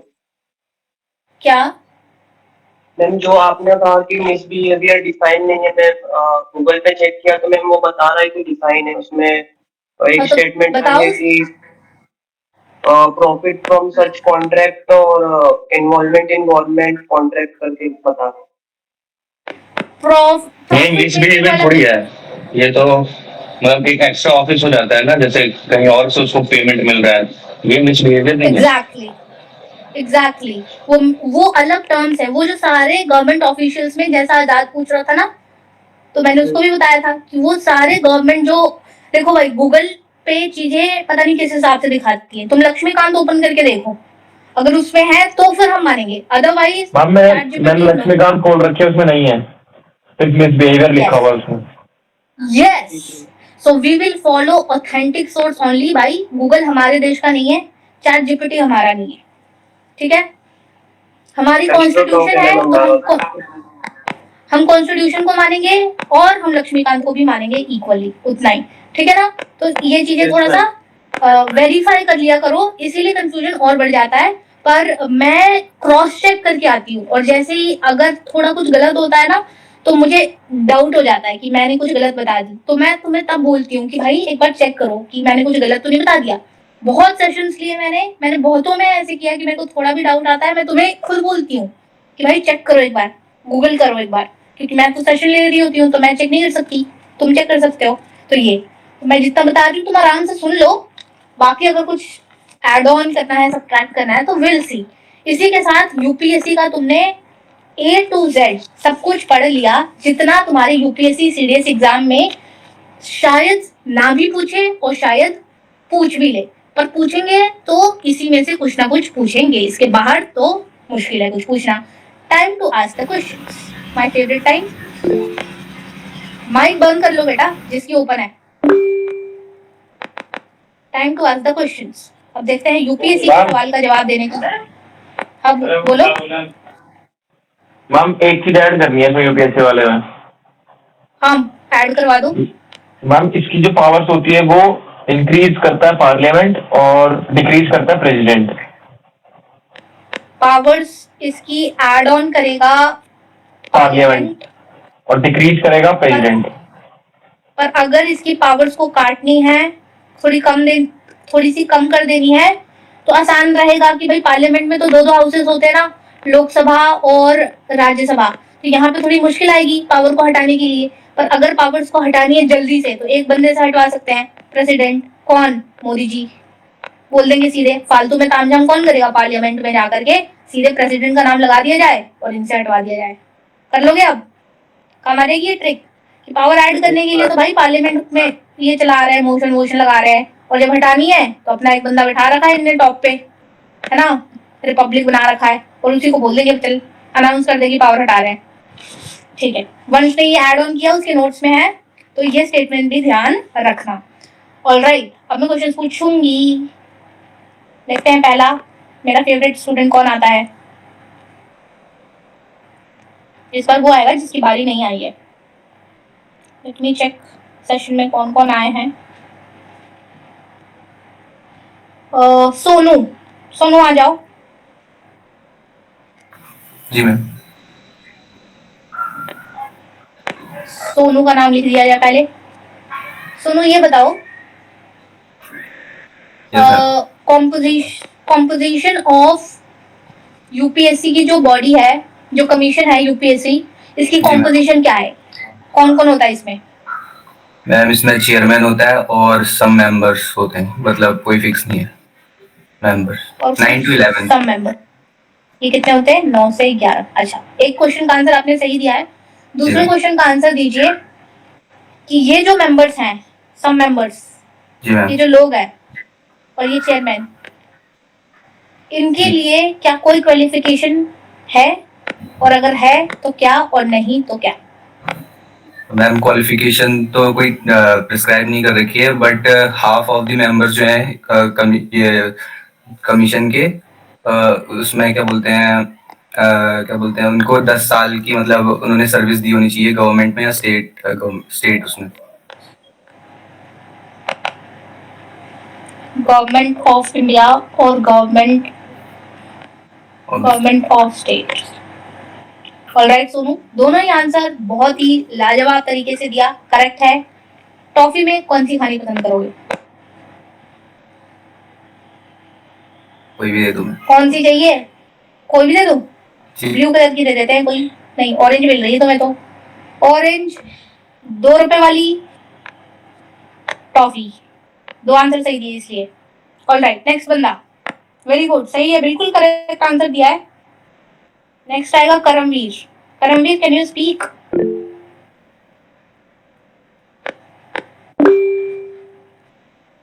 करमवीर, आप बताइए, अगर किसी यूपीएससी के बंदे की पावर बढ़ानी है तो कौन देगा, और अगर उसकी पावर हटानी है तो कौन करेगा?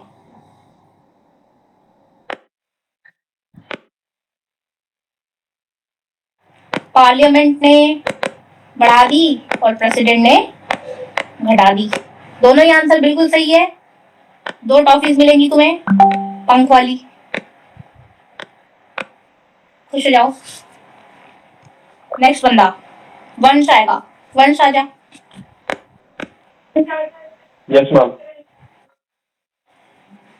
तो क्वेश्चन टू यू इज, 3 चीजें बतानी है स्टैटिक वाली। कौन कौन सी? यूपीएससी की पहली चीज आर्टिकल, दूसरी चीज पार्ट, और तीसरी चीज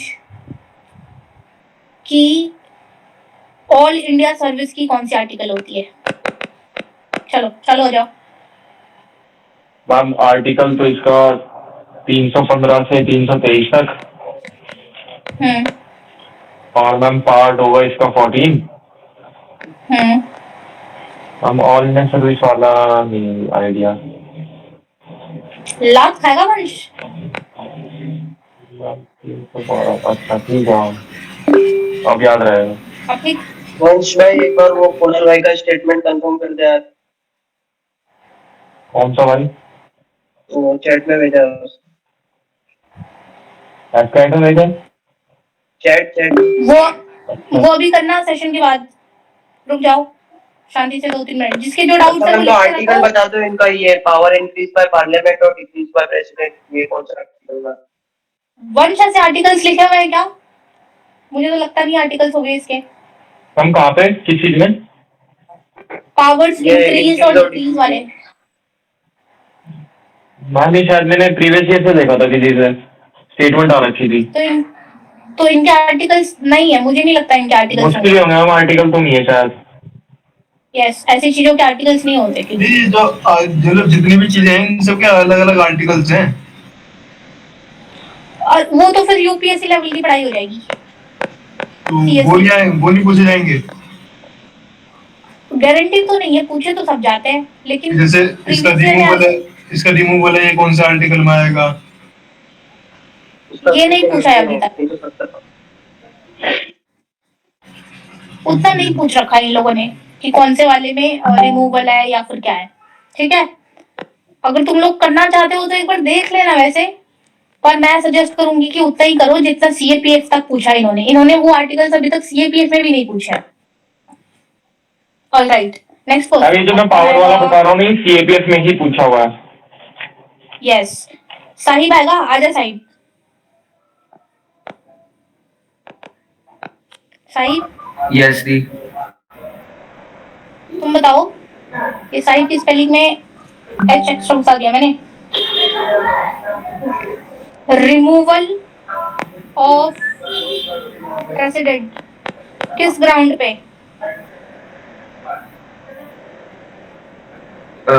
इम्पीचमेंट वाला। किस ग्राउंड पे इनको रिमूव किया जाता है? क्या देख के, मतलब कौन सी गलती पे? पार्लियामेंट की वायलेशन। नहीं, ये तो था ही नहीं कहीं। साहिब कहाँ ध्यान है तेरा? नहीं जी दी, वो 2/3 मेजोरिटी होती है ना जब। बेटा वो तो इम्पीचमेंट हो गई ना, इनकी इम्पीचमेंट थोड़ी हो रही है। रिमूवल ऑफ, जब पार्टी चेंज होती है तो। 2 ग्राउंड्स बताई थी मैंने, एक बताया था मैंने सुप्रीम कोर्ट टाइम इनकेपेसिटी, और दूसरा बताया था मिसबिहेवियर। हाँ याद आया? तो तू ये हाँ जी, बता, आ गया। वो तो हाँ अब आ गया, अब बता तो ये इनकी दो कौन सी ग्राउंड है? ये वाले रिमूवल में सिर्फ वही आएगा, क्या बोलते हैं, मिसबिहेवियर। यस, ये मैं पूछ रही हूँ कि इनका ग्राउंड क्या है, बेसिस क्या है इनके रिमूवल का। तो सिर्फ और सिर्फ मिसबिहेवियर है, बाकी और फैक्टर्स वो सारे वो सब तुम कर लोगे, उसकी चर्चा ना करो इधर। फिर उसके बाद ये बता साहिब कि कौन रेकमेंड करता है प्रेसिडेंट को कि इनको हटाओ, और क्या वो बाइंडिंग होता है कि नॉन बाइंडिंग होता है? दी मुझे याद नहीं है, लेकिन वो बाइंडिंग होता है। वो बाइंडिंग होता है। और कौन आके कहता है कि प्रेसिडेंट को कि इसको हटा दो? किसके पास होगी इस देश में इतनी ज्यादा पावर, बताओ?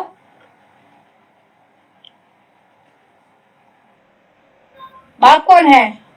प्रेसिडेंट ही है। नहीं, हर जगह थोड़ी लॉयर कमेंटेटिव है भाई। दी वो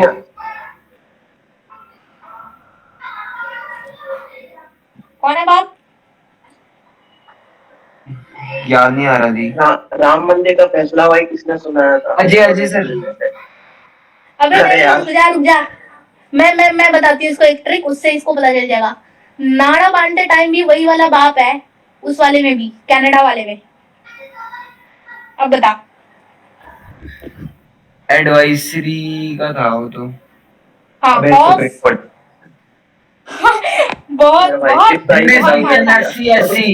हाई कोर्ट का या नहीं सॉरी सुप्रीम कोर्ट का जज। बहुत मार खाएगा। रुको, इसको पॉटी वाला टॉफी दे रहा है, रुको। जी नहीं नहीं, पॉटी वाला टॉप मिलेगा अब।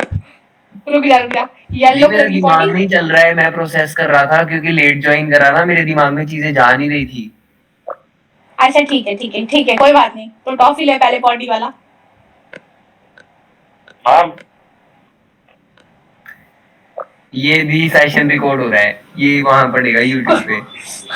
हाँ इसीलिए। मैम बोलो। मैम वो जो मैंने 2 पॉइंट ऐड करवाए थे ना, वो इस रेफरेंस पे बात कर रहा है कि मतलब एनसीईआरटी में लाइन, एनसीईआरटी कह रहा हूँ, इसमें लक्ष्मीकांत में लिखा हुआ है कि अगर कोई हाँ। ऑल इंडिया सर्विस या फिर सेंट्रल सर्विसेज को इसके उसमें से हटाना है तो वो प्रेसिडेंट करता है और उसको 14 डेज का, एटलीस्ट 14 डेज पहले नोटिस देना होता है। और एक पॉइंट आपने बताया था कि अगर कोई सर्विस ऐड करनी है ऑल इंडिया, मतलब ऑल इंडिया वाली, तो उसमें इसको राज्यसभा में ऐड वगैरह होता है, तो उस रेफरेंस में थी ये बात। तूने ये ऑल इंडिया सर्विसेज के लिए बात कही है जो आर्टिकल नंबर 312 में है कि जैसे राज्यसभा जो है ये ऑल इंडिया में हमारे पास अभी 3 है, पर अगर उनको एक और ऐड ऑन करनी है तो पार्लियामेंट करेगा, तो राज्यसभा कर सकता है उस वाले केस में। हाँ मैम, राज्यसभा इनिशिएट करता है क्योंकि ये वाला, तो हाँ, ये राज्यसभा हाँ। कर सकता है। लेकिन अगर हाँ। इन तीनों में से कोई एक को हटाना है तो वो नॉर्मली प्रेसिडेंट सर आके और हटवा देते हैं। और एटलीस्ट 14 डेज पहले उसको सारी चीजें देनी पड़ेगी जो भी है उसका तामझाम।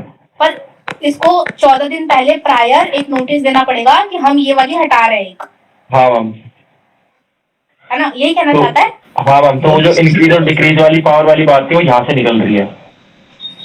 ओके ठीक है, ये वाली बात मैंने नहीं पढ़ी हुई है इसलिए मैंने ऐड ऑन नहीं किया, पर क्योंकि तूने बताया है तो ठीक है ऐड ऑन कर दिया। अब ठीक है मैम।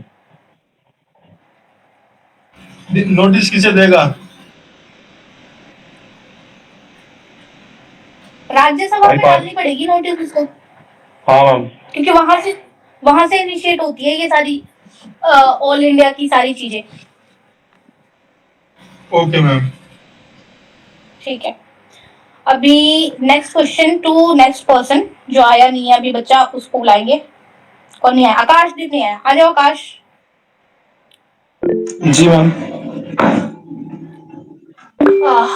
ये बताओ, ये जो कॉम्पोजिशन होता है, अभी एक बंदे ने बताया था, सोनू ने शायद, कि इसमें एक चेयरमैन होता है और कुछ मेंबर्स होते हैं, नॉर्मली 9 से 11, और इनमें से जो हाफ बंदे हैं उनको 10 साल की सर्विस होनी चाहिए at least minimum, under government of India या फिर स्टेट। तो ये जो कॉम्पोजिशन बना हुआ है ये कौन डिसाइड करता है? मैम ये कंपोजिशन प्रेसिडेंट के डिसाइड किया जाता है। शाबाश, वेरी गुड। ये ले अपनी टॉफी, काली बिल्ली। Thank you ma'am. The note fair 2 question पूछो ना। तू क्या चाहता है, दूसरों को पॉटी वाली मिले टॉफी ताकि बैलेंस हो जाए, ताकि तेरा दुख बैलेंस हो जाए। यस। रुक जा, किसी लड़की को उठा देती हूँ फिर गलत हो जाएगा। क्या मतलब, आजाद आएगा? रुक जा, आजाद तो बहुत बड़ा क्या चाहते हो? समझ जाओ। मैंने भी नहीं दिया अभी तक। आ जाओ फिर, आजा आजा। जब दीदी लेंगे ना तब दी नहीं जाएगी। ओ भाई बनकर अब बता भाई शुभम, अब नहीं बता पाया ना तो देख लेना। टर्म्स क्या होती हैं, कितने साल के लिए आते हैं ये लोग? 6 या 65 ईयर। 660। क्या इनका, अब यार चीटियां काट रही हैं, क्या इनका रीअपॉइंटमेंट हो सकता है? नहीं, नहीं नहीं, बिल्कुल सही जवाब भाई। हाँ मिल रही है भाई, थोड़ा कौन ये सी इजी लेना पूछा था चाहेगा? आपने, ये इजी था क्वेश्चन। कोई बात का मतलब नहीं। साहिल भाई अकेला रह गया तू। चल ठीक है भाई, तू दिल वाली टॉफी ले ले, ठीक है? अरे कोई नहीं, दीदी ने लड़कियों से पूछना है ऐसा बोला था। ये सही है बेटा। चलो जरा नेक्स्ट पर्सन अब आएगा। अब थोड़ा हार्ड वाला क्वेश्चन पूछेंगे। अब जिसका आएगा ना उसका रूह कपा दूंगी मैं। नहीं दी, अब मोना को बुलाओ, वो नहीं आई ना। आज नहीं आई वो सेशन में। सेशन में भी है वो। कुछ अच्छा, लेट आई होगी। मोना आई है? मोना आ जा भाई, जरा लड़कों को थोड़ा वो दिखा दे, औकात बहुत बन रही है। लेट मी सी मोना आई है कि नहीं। मोना कहाँ है? मोना हाँ आ गई है। एक तो आवाज इतनी प्यारी है भाई, बॉडी वाली टॉफी कैसे दूंगी, गलत हो गई तो पार्शियलिटी कर दूंगी, जान दे। मोना चल बता, जो यूपीएससी होता है उसमें रिक्रूटमेंट कौन करता है, सेंटर या स्टेट? सेंटर बनता है। रिक्रूटमेंट कर दिया सेंटर ने, और इनको सैलरी कौन देगा? पर सैलरी अगर स्टेट में इलेक्टेड है तो स्टेट देगा। स्टेट में पोस्टेड है तो कौन देगा? हाँ, पोस्टेड है तो स्टेट देगा। तो स्टेट देगा। तूने दोनों बात तो सही बोल दी। अब बता ले, तो टॉफी कौन सी कलर का लेना चाहेगी? पर्पल है ना तेरी डीपी? पर्पल दे देते हैं, कोई सी भी दे दे। ठीक है, पर्पल दे देते हैं। बादलों वाली टॉफी, बारिश का मौसम है, चलो खुश हो जाओ। ये है लॉलीपॉप टाइप, बादलों वाले लॉलीपॉप। अच्छा, एक क्वेश्चन था, बोलो। अगर यूटी में अपॉइंटेड होंगे तो सेंटर ही देगा ना? तो सेंटर देगा, यस। आदि यही चलो। क्वेश्चन यही कंफ्यूज करता है। अरे बस इसमें क्या कंफ्यूज होना, सेंटर के अंदर ही तो यूनियन टेरिटरीज होती है, स्टेट के अंदर थोड़ी होती है। तभी तो वहां गवर्नर नहीं होता ना। चलो, ये सारी हो गई यूपीएससी की। अब स्टेट पीसीएस। अब वापस माइक बंद करने का टाइम आ गया, अब सुनोगे तुम लोग सिर्फ। Fourth body of the day, state public service commission. State public, ये भी एक क्या है? Exam conducting body. कॉम्पोजिशन क्या है? वही सेम, चेयरमैन प्लस कुछ मेंबर्स, सब मेंबर्स है इसका मतलब। अपॉइंटमेंट कौन करेगा? प्रेसिडेंट नहीं करेंगे, गवर्नर करेंगे। अपने अपने स्टेट में देख रहे होगे, जैसे ही स्टेट पीसीएस का चेयरमैन आने लगता है, मेंबर्स आने लगते हैं, तो गवर्नर साहब न्यूज में आ जाते हैं, this governor has appointed this person as the member of the state PCS, या फिर ऐसा कुछ। उम्र कितनी? 62 या फिर 6, दोनों में से कोई पहले होगी। 5 मत याद रखना, 6 है, 62 नहीं तो 6। अच्छा, इसमें भी क्वालिफिकेशन क्या है?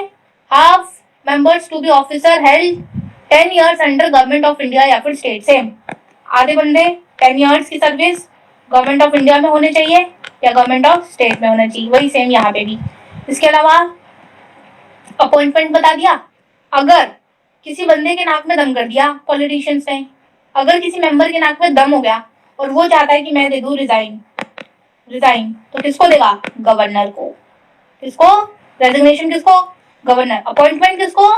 गवर्नर को। रेजिग्नेशन किसको? गवर्नर को। स्टेट की बात चल रही है, ध्यान रखना। पर अगर किसी का रिमूवल करना हो, वही सुप्रीम कोर्ट वाले आके जो कहते हैं कि इसको हटाओ भाई, हर जगह सुप्रीम कोर्ट वाला बंदा आके बोलेगा कि हटा दो इसको। किसको? प्रेसिडेंट को। और क्या रहता है? बाइंडिंग रहता है। क्या रहता है? बाइंडिंग रहता है। कौन कहता है? सुप्रीम कोर्ट आकर के रिमूवल के लिए। तो रिमूवल में प्रेसिडेंट, जबकि resignation governor, appointment governor. 62 years और 6 इयर्स एलिजिबिलिटी में वही हो गई अपनी 10 साल की सर्विस दी हो आधे बंदों ने गवर्नमेंट ऑफ स्टेट या इंडिया में, चेयरमैन और कुछ बंदे होंगे। और ये एक एग्जाम कंडक्टिंग बॉडी है। ये क्या है? एग्जाम कंडक्टिंग बॉडी है।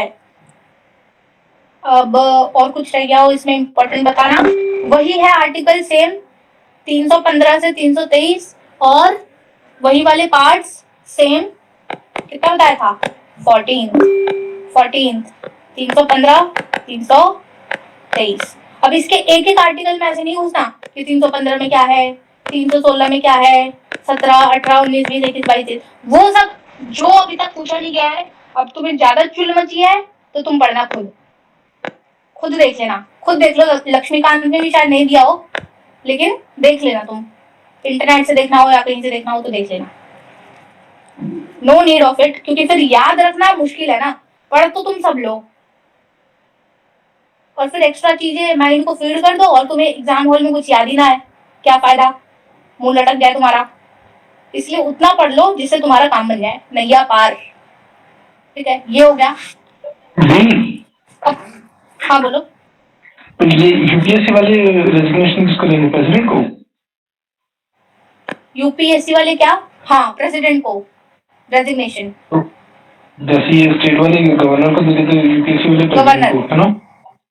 यस, जो जिसको अपॉइंट कर रहा है वो उसको अपना रिमूवल, मतलब अपना रेजिग्नेशन। तो यहाँ गवर्नर ने अपॉइंट किया है, रेजिग्नेशन टू गवर्नर साहब ओनली, वहां प्रेसिडेंट ने, और तो resignation to the president sir. वैसे देते तो है नहीं ये, चंड होते हैं ये तो, और चाहते हैं कि हम तो 100 साल तक रहें। और अगर रिमूवल की बात आए तो दोनों जगह प्रेसिडेंट सर, किसके कहने पे, सुप्रीम कोर्ट क्या है, बाइंडिंग है। ठीक है, बस एक चीज चेंज है इसमें, 62 इयर्स वाला फंडा उधर 65 है, ये तो तुम कर लेते हो। अच्छा, कहीं कहीं पे कंफ्यूजन हो जाता है क्योंकि स्टेट की कुछ चीजों में जो रिमूवल होता है, रेजिग्नेशन रहता है या फिर चीजें ऐसी, वो कहीं कहीं पे गवर्नर को नहीं देते हैं, तो वो उन केसेस में है, वो जब आएंगी तब हम देखेंगे। अभी तो भाई नहीं आया है तो सिंपल ही रखो, फालतू में एक्स्ट्रा कंफ्यूजन क्यों करना। अब हम पढ़ने वाले हैं वो बॉडी जिस बॉडी पे राहुल गांधी ने धमाल मचा रखा है। कौन सी है वो body? Election commission. Election commission. ECC. ठीक है ना भाई, अब हम ये पढ़ेंगे। और इसके अलावा ऑलमोस्ट बड़ी बड़ी सारी खत्म हो गई, अब पिद्दी पिद्दी बची है, एक पेज की राम कहानी, वो सिक्के, क्वेश्चंस और छुट्टी। और वैसे भी तुम लोग पता नहीं क्या क्या करते हैं, अभी एक साथ तुम्हारी इतनी सारी बॉडीज हो जाएंगी रिवाइज आज, अभी क्वेश्चंस करोगे तो पता लगेगा।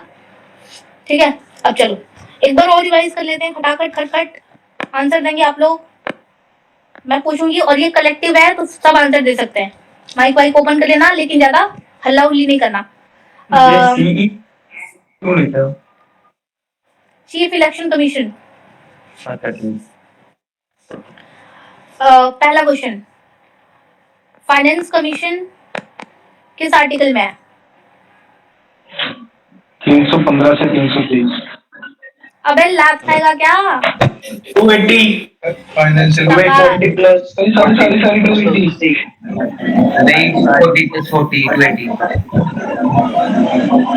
ये बताओ फाइनेंस कमीशन कौन से पार्ट में है? 12 घंटे। स्टेट फाइनेंस कमीशन कौन से में है? स्टेट 11 में है। 11 माइनस है ना, पार्ट 11 है। पार्ट 9 स्टेट 11 में है। Schedule schedule 11 schedule 11 schedule 9 schedule 11 part 9। हाँ शेड्यूल 11 पार्ट 9। शेड्यूल पार्ट 9 लिखवाया था और शेड्यूल 11 पार्ट 9 ऐसे और इधर ऐसे, अब ठीक है। हाँ। और पार्ट 9 अरे पार्ट की स्पेलिंग कम होती है तो पार्ट 9 और शेड्यूल की स्पेलिंग ज्यादा है तो 11। बस देख रहे हो कितना दिमाग चल रहा है बच्चों का, अच्छा मेरी संगत का असर है, सारा क्रेडिट मैं ही खा लूंगी इनका। एनीवे, नेक्स्ट क्वेश्चन बताओ, यूपीएससी का पार्ट, इसमें 2 ऐड करना है। पार्ट 14 आर्टिकल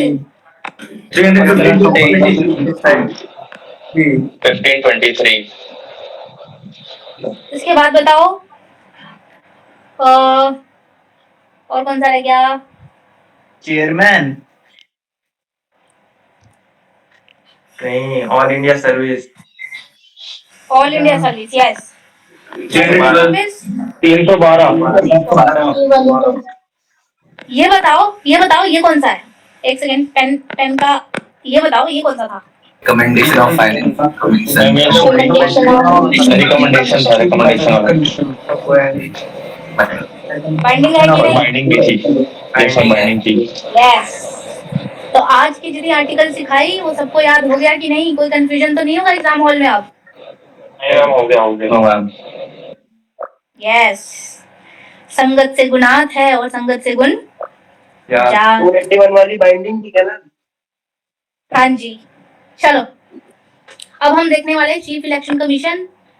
मेरे पीजी में बज चुका है 1 और खाने का टाइम हो गया है, और अगर मैं तुम्हें पढ़ाती रही तो मेरा लंच मिस हो जाएगा, पर मैं तुम्हें पढ़ाऊंगी भले मेरा लंच मिस हो जाए। चीफ, चेकिंग वाला सिस्टम नहीं है क्या मैम? अरे नहीं है यार, कमीशन, चीफ इलेक्शन कमीशन। चलो पढ़ाई करते हैं हम, क्या हो गया खाना तो जीवन भर खाते। ये आता है हमारा पार्ट नंबर 15, आर्टिकल नंबर 324 से 329, 315 से 323। यूपीएससी। एक सेकंड होल्ड करना, कोई आया है।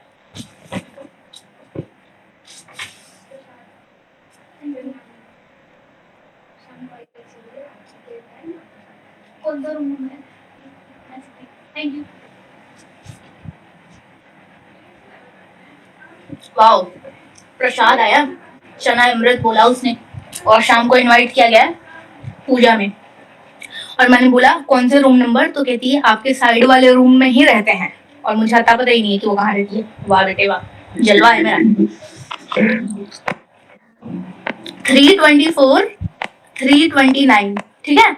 ये देखो 15 से 323 यहाँ था, 323 ऐसे ही खत्म हुआ, अगला आ गया 324। क्रम में पढ़ाया जा रहा है तुमको ताकि चीजें आसान हो जाएं। ऐसे ही नहीं पढ़ा रहे रैंडमली कि कभी भी उठा दिया कुछ भी टॉपिक और पढ़ा दिए, नहीं, सब कुछ प्लान्ड है। बात समझ में आई?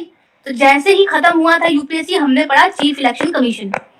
वो जैसे ही 323 पे खत्म हो जा रहा है, 324 पे ये स्टार्ट हो जा रहा है, और कहां तक चल रहा है? 329। इजिली याद हो जाएगा। वो कौन से में था? 14th वाले पार्ट में। ये किस में है? 15वें पार्ट में। 15 याद हो जाएगा कि नहीं बताओ बालकों? हो गया हो गया ना? 24 से 29 और पार्ट नंबर 15। ये सारा जब एक साथ स्टेटमेंट आएगा तो थोड़ी बहुत कंफ्यूजन होगी उन बच्चों को जिसने मेरी क्लास अटेंड नहीं करी है और जिसने अपनी क्लास से, मतलब अपने कोचिंग वाले से पढ़ी है और रिवीजन नहीं किया है। मैं ये नहीं कह रही हूँ कि उसकी कोचिंग वाले ने उसको अच्छे से नहीं पढ़ाया है, पर उस बच्चे ने जब पढ़ के 4-5 महीने पहले नोट बंद करके समेट के हलवा पूरी खाई है, अब उसका सारा मिक्स मैच हो गया है। अब उसको याद नहीं होगा कि किसमें क्या है, कंफ्यूजन होगी बहुत। तो तुम्हें याद हो गई दो चीजें, 15 बताया मैंने, दूसरा मैंने क्या बताया? 324 से 329, ये हो गई, ठीक है। अब एक चीज सुनो, ये सबसे पहले जो चीफ इलेक्शन कमीशन होता है, चीफ इलेक्शन कमीशन, इसका रिमूवल, सबसे पहले रिमूवल ही बताऊंगी। इसका removal on the ground of, question पूछा जाएगा खड़ा करके, फिर वो पॉटी वाला टॉपिक दे दूंगी। रिमूवल इसका ग्राउंड क्या होता है? दो, मिसबिहेवियर प्लस इनकैपेसिटी दोनों।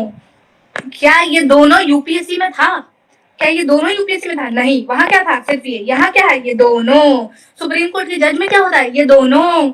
चीफ इलेक्शन कमीशन में क्या है? दोनों। तो अभी तक सिर्फ एक किस में आया है? तो यूपीएससी में आया है, और उसको जरा एक्सेप्शन मान के ध्यान रखना, जरा ध्यान रखना। स्टेटमेंट फॉर्म कर देंगे अलग अलग, मुंह बन जाएगा, ठीक है, बीमार हो जाओगे, सदमा सह नहीं पाओगे। हाँ बोलो। मैं भी रिकॉर्डिंग कब तक अपलोड कर दोगे? आ जाओ। यार मेरे से तो अपलोड हो नहीं पाती है, तो मैं देखती हूँ, गारंटी नहीं है उसमें। जब मैं करती हूँ तो मुझे ऐसे दिखाता है it will take 23 hours, 20 hours. तो मैं सदमे में रहती हूँ। पर आज ये टॉपिक, इसके बाद कौन सा टॉपिक, मतलब कितने टॉपिक रहेगा इसके बाद हमारे आज के सेशन के लिए? बस ये, और इसके बाद एक और। मैम मेरे को गांधी को हॉस्पिटल लेके जाना था, तो मैं फिर अभी जाऊँ या कैसे करूँ? सिर्फ ये यूपीएससी वाली, ये चीफ इलेक्शन कमीशन सुन ले, इसके बाद चले जाना, क्योंकि फिर वो SC ST और OBC वाली है, तो उसमें छोटा सा है, तो मैं तुझे अलग से रिकॉर्ड करके भेज दूंगी, ठीक है? या तो रिकॉर्ड नहीं तो ना आप, मैं खुद पढ़ लूंगा वो। हाँ ओके, नहीं तो यूट्यूब पे आ जाएगा तो तब देख लेना। बाकी क्वेश्चन हम शाम को कर लेंगे, क्योंकि फिर मुझे अपना लंच लेने भी जाना होगा ना, तो ठीक है, आप इसको खत्म कर लो जल्दी से। हाँ, या तो मैं ये वाला करवा देती हूँ और इसके बाद छुट्टी कर देंगे, क्योंकि थोड़ा सा हमने समय ले लिया। तो ये ध्यान रखना, मिस कैपेसिटी और इनकैपेसिटी और मिस बिहेवियर दोनों है। और पार्ट नंबर 15 हो गया, 324 पे खत्म हुआ था वो वाला, और 329 तक चलेगा। इसके अलावा इलेक्शंस, आर्टिकल नंबर 324 स्टार्टिंग में ही, इसमें क्या क्या बोलता है? इस आर्टिकल के अकॉर्डिंग जो चीफ इलेक्शन कमीशन होता है, इसकी क्या ड्यूटी है? कि प्रेसिडेंट का इलेक्शन कराएगा, वाइस प्रेसिडेंट का इलेक्शन कराएगा, ये लोकसभा राज्यसभा का इलेक्शन कराएगा, ये स्टेट लेजिस्लेचर का स्टेट लेजिस्लेचर में क्या आता है? विधानसभा, विधान परिषद, विधानसभा, Vidhan Parishad. State legislative assembly का भी और स्टेट काउंसिल का भी ये क्या करवाएगा? इलेक्शन। प्रेसिडेंट, वाइस प्रेसिडेंट, ये पार्लियामेंट और स्टेट लेजिस्लेटिव असेंबली, इनका। अब ये बताओ election of the parliament, election of the vice president and removal of the president कौन से सोर्स ऑफ कॉन्स्टिट्यूशन से लिया है? किस कंट्री से लिया है? एक का मुंह बन जाना, दूसरे को खुश हो जाना, ये किससे लिया है? जल्दी बताओ। यूएस। बहुत बढ़िया। किसने बोला ये यूएस? साहिब। आहा, समय आ गया है कि साहिल की पोटी वाली दुख हम दूर कर दे। दूर हो गया तेरा भाई। दिलवाली टॉफी लेकर दिलवाले दुल्हनिया ले लो। लो भाई। मैम ये लोकसभा राज्यसभा के बाद कौन से इलेक्शन है? ये लास्ट में कौन से लिखे हैं? स्टेट वाले, विधानसभा, विधान परिषद। समझ गए सूरज? एक और बार रिपीट कर देती हूँ मैं। इलेक्शन कमीशन का सिर्फ ड्यूटी होता है प्रेसिडेंट की इलेक्शन कराना, वाइस प्रेसिडेंट की कराना, लोकसभा में, राज्यसभा में यानी पार्लियामेंट की, दूसरा, तीसरा स्टेट की भी इलेक्शन कराना। स्टेट में भी दोनों, अपर हाउस, लोअर हाउस, जो भी है, विधानसभा और विधान परिषद। इतनी बातें अब ऑप्शंस में दे देंगे ये पंचायती राज। तुम बोलोगे निकल लो बेटा, सब कुछ थोड़ी करवा देंगे ये। पंचायती राज तो ये करवाते हैं ये स्टेट वाले, तो ऐसे ठीक है, कंफ्यूज करेंगे। इसलिए मैं साथ साथ में बताती रहती हूँ कि वो तुम्हें कहाँ फंसाएंगे। चलो आगे बढ़ते हैं। अब आ जाओ। ये था आर्टिकल नंबर 324। इसमें क्या बताया था? President, vice president, Lok Sabha, Rajya Sabha, state में भी विधानसभा, विधान परिषद, इनकी इलेक्शंस कौन कराता है? 324। अब नेक्स्ट आर्टिकल देखो, याद रखना भाई ये नेक्स्ट आर्टिकल देखो। बोलो। ये अभी साई भाई ने किसका आंसर दिया था? यूएसए वाला। सोर्सेस ऑफ कॉन्स्टिट्यूशन, जो तू नहीं आया था देखने, यूट्यूब पे देख। ओके। अब देखो आर्टिकल नंबर 3, मुझे ये भी पता रहता है कौन किस सेशन में आया है, किस में नहीं आया। 326 में क्या लिखा हुआ है कि जो हमारे इलेक्शन कमीशन है वो यूनिवर्सल अडल्ट फ्रेंचाइज, इसके अकॉर्डिंग इलेक्शंस करवाते हैं। यूनिवर्सल एडल्ट फ्रेंचाइज क्या है? 18 से 18 कर दिया उम्र। पहले कितना था? 21। अब कितना हो गया? 18। कौन से अमेंडमेंट से आया? PYQ है, सारे बच्चों को ऑन फिंगर टिप्स होना चाहिए कि यूनिवर्सल एडल्ट फ्रेंचाइज कब आया था? 1988, 61 कॉन्स्टिट्यूशनल अमेंडमेंट एक्ट ऑफ 1988, जिसमें 21 से 18 उम्र कर दी गई थी वोटिंग की। ये आर्टिकल नंबर 326 में है। प्लीज याद रखना, यहाँ भी 6 आ रहा है और ये 61 में भी 6 आ रहा है। याद रख लोगे इतनी सी बात कि 26 में 61 अमेंडमेंट वाला यूनिवर्सल एडल्ट फ्रेंचाइज की बात हुई थी, जिसमें उम्र 21 से घटाकर 18 कर दिया गया था। ऑलराइट, अब कॉम्पोजिशन। बहुत दिन के बाद कॉम्पोजिशन में यहाँ होंगे चीफ इलेक्शन कमिश्नर प्लस, ये वही है बाबूलाल जो क्या कह रहे थे। इनसे बोला गया कि अगर चीटिंग नहीं हुई है तो फुटेज दे दो, रिलीज करो फुटेज। चीटिंग नहीं हुई है तो कहते हैं हम अपने देश की माँ, बहनें, बेटियां, इनका फुटेज नहीं देना चाहते हैं। और दूसरा रीजन क्या दे रहे हैं? अगर हमने फुटेज दिया तो उसमें कई साल लग जाएंगे। वाह भाई वाह झंडूलाल, ये कौन से कारण हुए? तो भाई अगर तुम माँ, बहनें, बेटियों का नहीं दे सकते तो तुम लौंडों के दे दो, भाई का दे दो, ठीक है, दादाजी का दे दो, ठीक है, अंकल जी का दे दो, इनका तो दे दो। इनको भी कुछ है क्या परेशानी है? ये भी पहन के कहते थे क्या फ्रॉक, कि उनकी फ्रॉक नहीं दिखा सकते? भाई दिखा दो कुछ तो। लेकिन नहीं, क्योंकि चोर की दाढ़ी में तिनका। पूरे समझ दाढ़ी गए कि नहीं? नहीं नहीं नहीं नहीं नहीं भाई सुनो, चोर की दाढ़ी में तिनका नहीं, तिनके में दाढ़ी है इनके, तो इनके तिनके में दाढ़ी है। चलो अब कॉम्पोजिशन देख लेते हैं इनका फटाक से, कि इनकी कॉम्पोजिशन में, इन लल्लू राम के कॉम्पोजिशन में कौन कौन से होंगे। इनकी कॉम्पोजिशन में हो जाएगा एक तो बंदा चीफ इलेक्शन कमिश्नर प्लस 2 और इलेक्शन कमिश्नर्स, 2 और इलेक्शन कमिश्नर्स। यहाँ ना कभी कभी सम लिख के आता था, सम इलेक्शन कमिश्नर्स, पर 2 है चीफ इलेक्शन और 2 इसके और, तो 3 हो गए टोटल, 3 मेंबर की बॉडी हो गई है, एक बंदा ऊपर और 2 इसके और नीचे, 2 चमचे और, तो 2 इलेक्शन कमिश्नर्स नीचे और एक चेयरमैन, ये हो गए। इसके अलावा काम क्या करता है, अच्छा इनका जो स्ट्रेंथ है, पहले स्ट्रेंथ देख लो कि एक इनका हो जाएगा, एक मेंबर हो जाएगा और इसके नीचे और 2 बंदे हो जाएंगे, और 2 बंदे हो जाएंगे। ये कौन डिसाइड करता है स्ट्रेंथ, इनकी जो स्ट्रेंथ है ध्यान से, स्ट्रेंथ में गलती हो जाएगी, स्ट्रेंथ में इनकी डिसाइड करता है, इनका डिसाइड स्ट्रेंथ करता है प्रेसिडेंट। ऑप्शन में मिलेगा पार्लियामेंट, ऑप्शन में मिलेगा पार्लियामेंट। आप कह देंगे नहीं जी, प्रेसिडेंट सर इनका डिसाइड कर रहे हैं कि एक ये है 2 ये है, ऐसे, तो इनका स्ट्रेंथ प्रेसिडेंट। आगे, आज मुझे खाना नहीं मिल पाएगा लग रहा है, थोड़ा सा बता देती हूँ। और उम्र वही 6 इयर्स 65 इयर्स, ये हो गई उम्र। इसके अलावा प्रेसिडेंट ने कर ली स्ट्रेंथ। इलेक्शन कमीशन क्या करता है, advise the president about the election in case of the, अच्छा अब कभी प्रेसिडेंट रूल लग गया, मान लो कि प्रेसिडेंट रूल लग चुका है हमारे देश में, प्रेसिडेंट रूल लग गया, प्रेसिडेंट रूल, इसमें भी 2 आर्टिकल्स है कि नहीं, प्रेसिडेंट रूल में 2 आर्टिकल्स है कि 1 आर्टिकल है, कोई बताएगा? प्रेसिडेंट रूल में कितने आर्टिकल्स होते हैं, कौन सा आर्टिकल मानते हैं प्रेसिडेंट रूल? 356 357 356 और 357, ये 356 में क्या होता है और 357 में क्या होता है? 356 में तो प्रेसिडेंट रूल का ये सेकंड नहीं पता।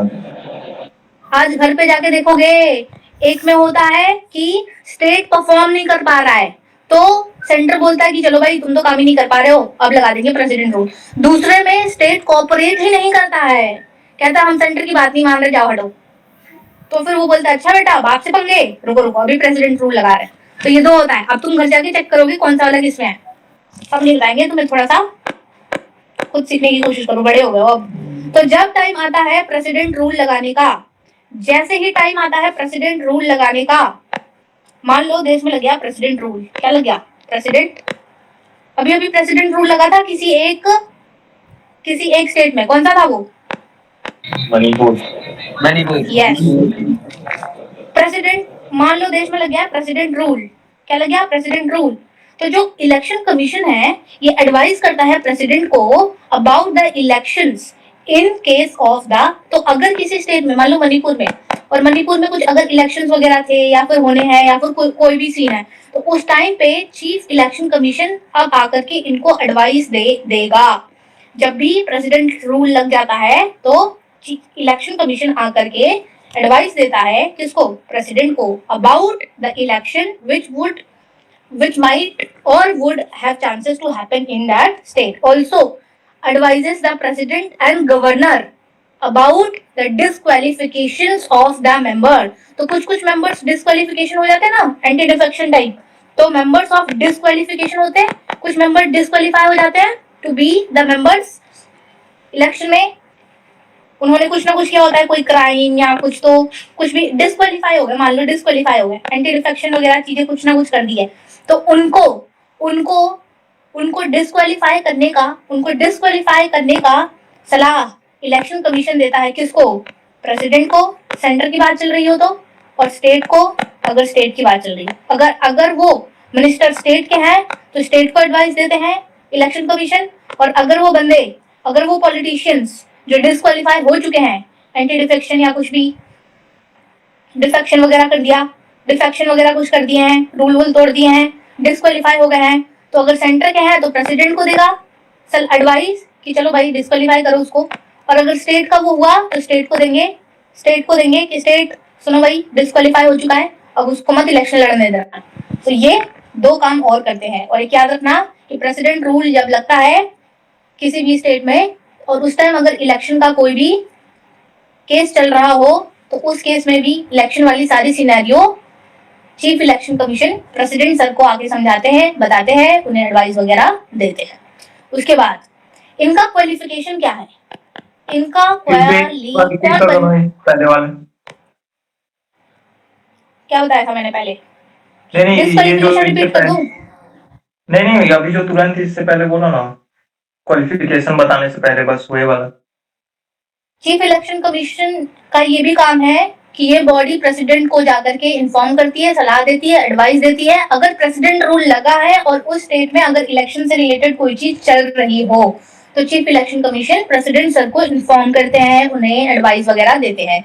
और एक काम क्या करते हैं, ये डिफेक्शन से रिलेटेड या डिस्क्वालिफिकेशन जो है पॉलिटिशियंस के, पॉलिटिकल मेंबर्स के, इनसे रिलेटेड चीजें अगर सेंटर की है तो प्रेसिडेंट को देंगे, अगर स्टेट की है तो गवर्नर को देंगे, क्योंकि इस स्टेट का, इस पार्टी का ये बंदा डिस्क्वालीफाई हो गया है भाई, अब उसको इलेक्शन वगैरह में मत पार्टिसिपेट करने देना। तो वो अगर स्टेट का बंदा है तो गवर्नर को, अगर सेंटर की कोई पार्टी है तो वो जाकर प्रेसिडेंट को बोलेगा। आगे देखो क्वालिफिकेशंस क्या है। क्वालिफिकेशंस इनकी कहीं भी मेंशन नहीं है, नॉट प्रेस्क्राइब।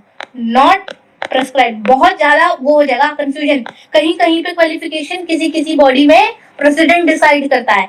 अभी मैंने पीछे पढ़ाया है उसमें प्रेसिडेंट है, किसी में पार्लियामेंट, और आधों से ज्यादा में तो प्रेस्क्राइब्ड ही नहीं है। तो क्वालिफिकेशन ध्यान रखना कि कोई भी लल्लू आदमी बन जा रहा है। चीफ इलेक्शन कमीशन अगर कोई सेंसिबल बंदा होता तो क्या वो कहता कि हम फुटेज नहीं कर रहे हैं लीक क्योंकि इसमें 150 साल लग जाएंगे और माँ बहने बेटियों उनके कोई प्राइवेसी का हनन हो जाएगा? ऐसा कोई कहता है? कोई अक्लमंद बंदा आके ऐसी बातें करता है? नो। इसीलिए समझ जाओ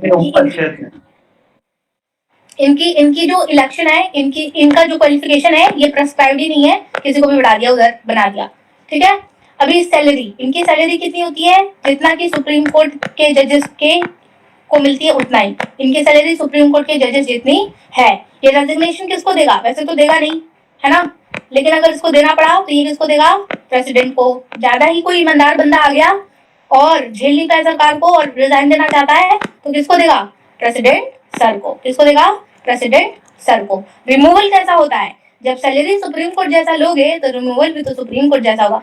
देखो भाई लल्लू राम कहीं के, मतलब अनपढ़ गवार जाहिलों को बैठा देते हैं। ऑल्दो मेरी वीडियो यूट्यूब पे जाएगी पर मैं तो बोलूंगी किसी को भी तुम ऊपर बैठा दो, कोई बंदा कोई भी स्टेटमेंट पास कर दे रहा है हमारी कंट्री के फेवर में कुछ चीजें करनी होती है वो करते नहीं है, कोई भी स्टेटमेंट पास कर देंगे और सैलरी लेके एकदम सुप्रीम कोर्ट के जज जितना। और इनका रिमूवल इतना टफ बना रखा है, पता नहीं क्यों, किस लिए इनका रिमूवल इतना टफ बना रखा है, क्योंकि ऑब्वियसली इनको रिमूव कर देंगे, इनके ऊपर एलिगेशन लग गया, इसका मतलब कि सेंट्रल गवर्नमेंट पे एलिगेशन लग गया, सेंट्रल गवर्नमेंट पे एलिगेशन लग गया, फिर मोदी जी सह कैसे पाएंगे इतना दुख? नहीं सह पाएंगे, है ना। जब उनकी धोती खुलने लगे फिर वो कैसे सह पाएंगे? इसलिए इनका रिमूवल सेम बना रखा है, किसके जैसा? इनका रिमूवल सेम बना रखा है as the removal of the जजेस of the supreme court through special majority. सिखाया है ना मैंने? यस, स्पेशल मेजॉरिटी, और जो उसमें पास करते हैं लिख के मोशन टाइप। राज्यसभा में 50, लोकसभा में 100 लिखित में देंगे, फिर ये जाएगा वो चेयरमैन या स्पीकर के पास, फिर वो उसको इन्वेस्टिगेट करेगा, फिर एक इन्वेस्टिगेशन कमेटी बैठेगी, उसमें 3 मेंबर्स होंगे, फिर उनका रिपोर्ट फाइनली किसके पास जाएगा? प्रेसिडेंट के। फिर लोकसभा में चलेगा भाई, फिर लोकसभा में चलेगा 2/3 से पास होगा, फिर राज्यसभा में चलेगा, फिर 2/3 से पास होगा। उसके बाद उसमें भी half of the members present हो, वोट देने के लिए रेडी हो, यहाँ से होगा, फिर जाके ये कहीं प्रेसिडेंट के पास जाएगा, फिर जाके ये कहीं प्रेसिडेंट के पास जाएगा और प्रेसिडेंट उस पे फिर बोलेंगे कि चलो भाई छुट्टी, चलो भाई छुट्टी। तो इनका अबे जाना, हाँ, ऊपर से थोड़ी भी गलती हो गई तो अबे निकल ले, कैंसिल हो गई, फिर सारी इम्पीचमेंट प्रोसेस, सारी रिमूवल, प्रेसिडेंट इसमें अब वोटिंग के बाद रिजल्ट आ गया तो प्रेसिडेंट इसमें भी अपनी मर्जी दिखा सकता है? नहीं, तब वो रिजेक्ट नहीं कर सकता, असेंट देना पड़ेगा क्योंकि बहुत ज्यादा तामझाम हुआ है, बहुत मुश्किल से पास होके आया ऑलरेडी। और उसके बाद भी देखो प्रेसिडेंट उन केसेस में ही ना कह सकते हैं जहां पे या तो किसी और चीज को बहुत ज्यादा पावर मिली हुई है उस केस में ना कह सकते हैं, नहीं तो ऑलमोस्ट सारी चीजों में उनको असेंट देना पड़ता है, क्योंकि जो चीजें लोकसभा से पास होके आ रही हैं, लॉजिक लगाओ, उसमें मोदी जी ने भी तो पास किया होगा उसको, तभी तो पास हुई है। और प्रेसिडेंट किसके बंदे हैं? मोदी जी के बंदे हैं। तो अगर प्रेसिडेंट ने बोल दिया कि चल बेटा निकल ले, तो फिर क्या इज्जत रह जाएगी इनकी? इसलिए तो जो जो चीजें ज्यादातर लोकसभा से पास होके आती हैं, ऑलमोस्ट सारी चीजों को प्रेसिडेंट हाँ कह देते हैं। तो कुछ कुछ ऐसे हैं एक्सेप्शंस जहां पे वो नहीं कहते। अब आगे सुन लो, रेजिग्नेशन किसको देगा? प्रेसिडेंट को। सैलरी कितनी? सुप्रीम कोर्ट जितनी। टेन्योर कितना? 6 साल 65 सेम। क्या क्वालिफिकेशन मेंशन है? नहीं मेंशन। अपॉइंटमेंट कौन करेगा? प्रेसिडेंट करेगा। रिमूवल किसके जैसा होगा? सेम एज द जज ऑफ सुप्रीम कोर्ट। आगे सुन लो, एक और चीज लास्ट, अदर इलेक्शन कमीशन जो है, दो और जो बंदे हैं other election commission, they are removed by the president on the recommendation of chief election commission पगलू, but it is not binding on the president। इनकी बात मान भी सकते हैं, नहीं भी मान सकते हैं, लेकिन इनके लिए वो सुप्रीम कोर्ट वाला फॉलो नहीं होता। स्पेशल मेजोरिटी इनके लिए नहीं है, अदर मेंबर्स के लिए नहीं है, सिर्फ चीफ इलेक्शन कमीशन के लिए है स्पेशल मेजोरिटी। बाकी के जो दो बंदे हैं उनको प्रेसिडेंट सर उनका मन हुआ तो ऐसे हटा देंगे, निकल लो। किसके रिकमेंडेशन पे? चीफ इलेक्शन कमीशन के रिकमेंडेशन पे। क्या चीफ इलेक्शन कमीशन की रिकमेंडेशन प्रेसिडेंट को मानी जरूरी है? नहीं, जरूरी नहीं। मान भी सकते हैं, नहीं भी मान सकते हैं। पर क्या इनके लिए लोकसभा राज्यसभा में प्रेसिडेंट चलेगी 2/3 मेजोरिटी से? नो, वो सब सिर्फ चीफ इलेक्शन कमीशन के साथ होगा। बाकी के दो बंदों को बहुत हल्के में लिया गया है, इसीलिए सिर्फ चीफ इलेक्शन कमीशन के कहने पर प्रेसिडेंट इन्हें हटा देंगे। हालांकि ये उनपे बाइंडिंग नहीं है, उनकी मर्जी, हटानी हो तो हटाएंगे, नहीं तो नहीं हटाएंगे। इसी के साथ तुमने चीफ इलेक्शन कमीशन भी पूरी तरह निपटा दिया। अब जरा मुझे ये बताओ, who is the current chief election commission of India? Ganesh Kumar. जल्दी। गणेश GNESH। यस, गणेश कुमार। गणेश है नाम, तो उनका ज्ञानेश है, लेकिन क्या उनके पास? इस मंथ में गणेश चतुर्थी है ना, तो इसलिए गणेश। अरे वो तो सही है, पर ये गणेश बाबू, ज्ञानेश। अगर इतना ज्ञान था तो बेटा जी कुछ अच्छा काम कर देते, पर इन्होंने तो लंका लगवा दी। ज्ञानेश जी ने जो ज्ञान दे दिया, ज्ञान ही दे दिया एकदम। ज्ञान सिर्फ इतना है, प्रधानमंत्री को कैसे बचाएं। यस, आजाद ने बिल्कुल सही बात करी है भाई। हम लोग तो ज्यादा ही ब्रूटल हो गए आजकल, पढ़ाई को लेकर और पॉलिटिशियंस को लेकर। ठीक है, चलो डोनाल्ड ट्रंप नहीं रहे क्या? अब रात के टाइम पे सुन लो, रिकॉर्डिंग ऑफ कर देते हैं। अब रात को national commission of SC ST और OBC करा दूंगी।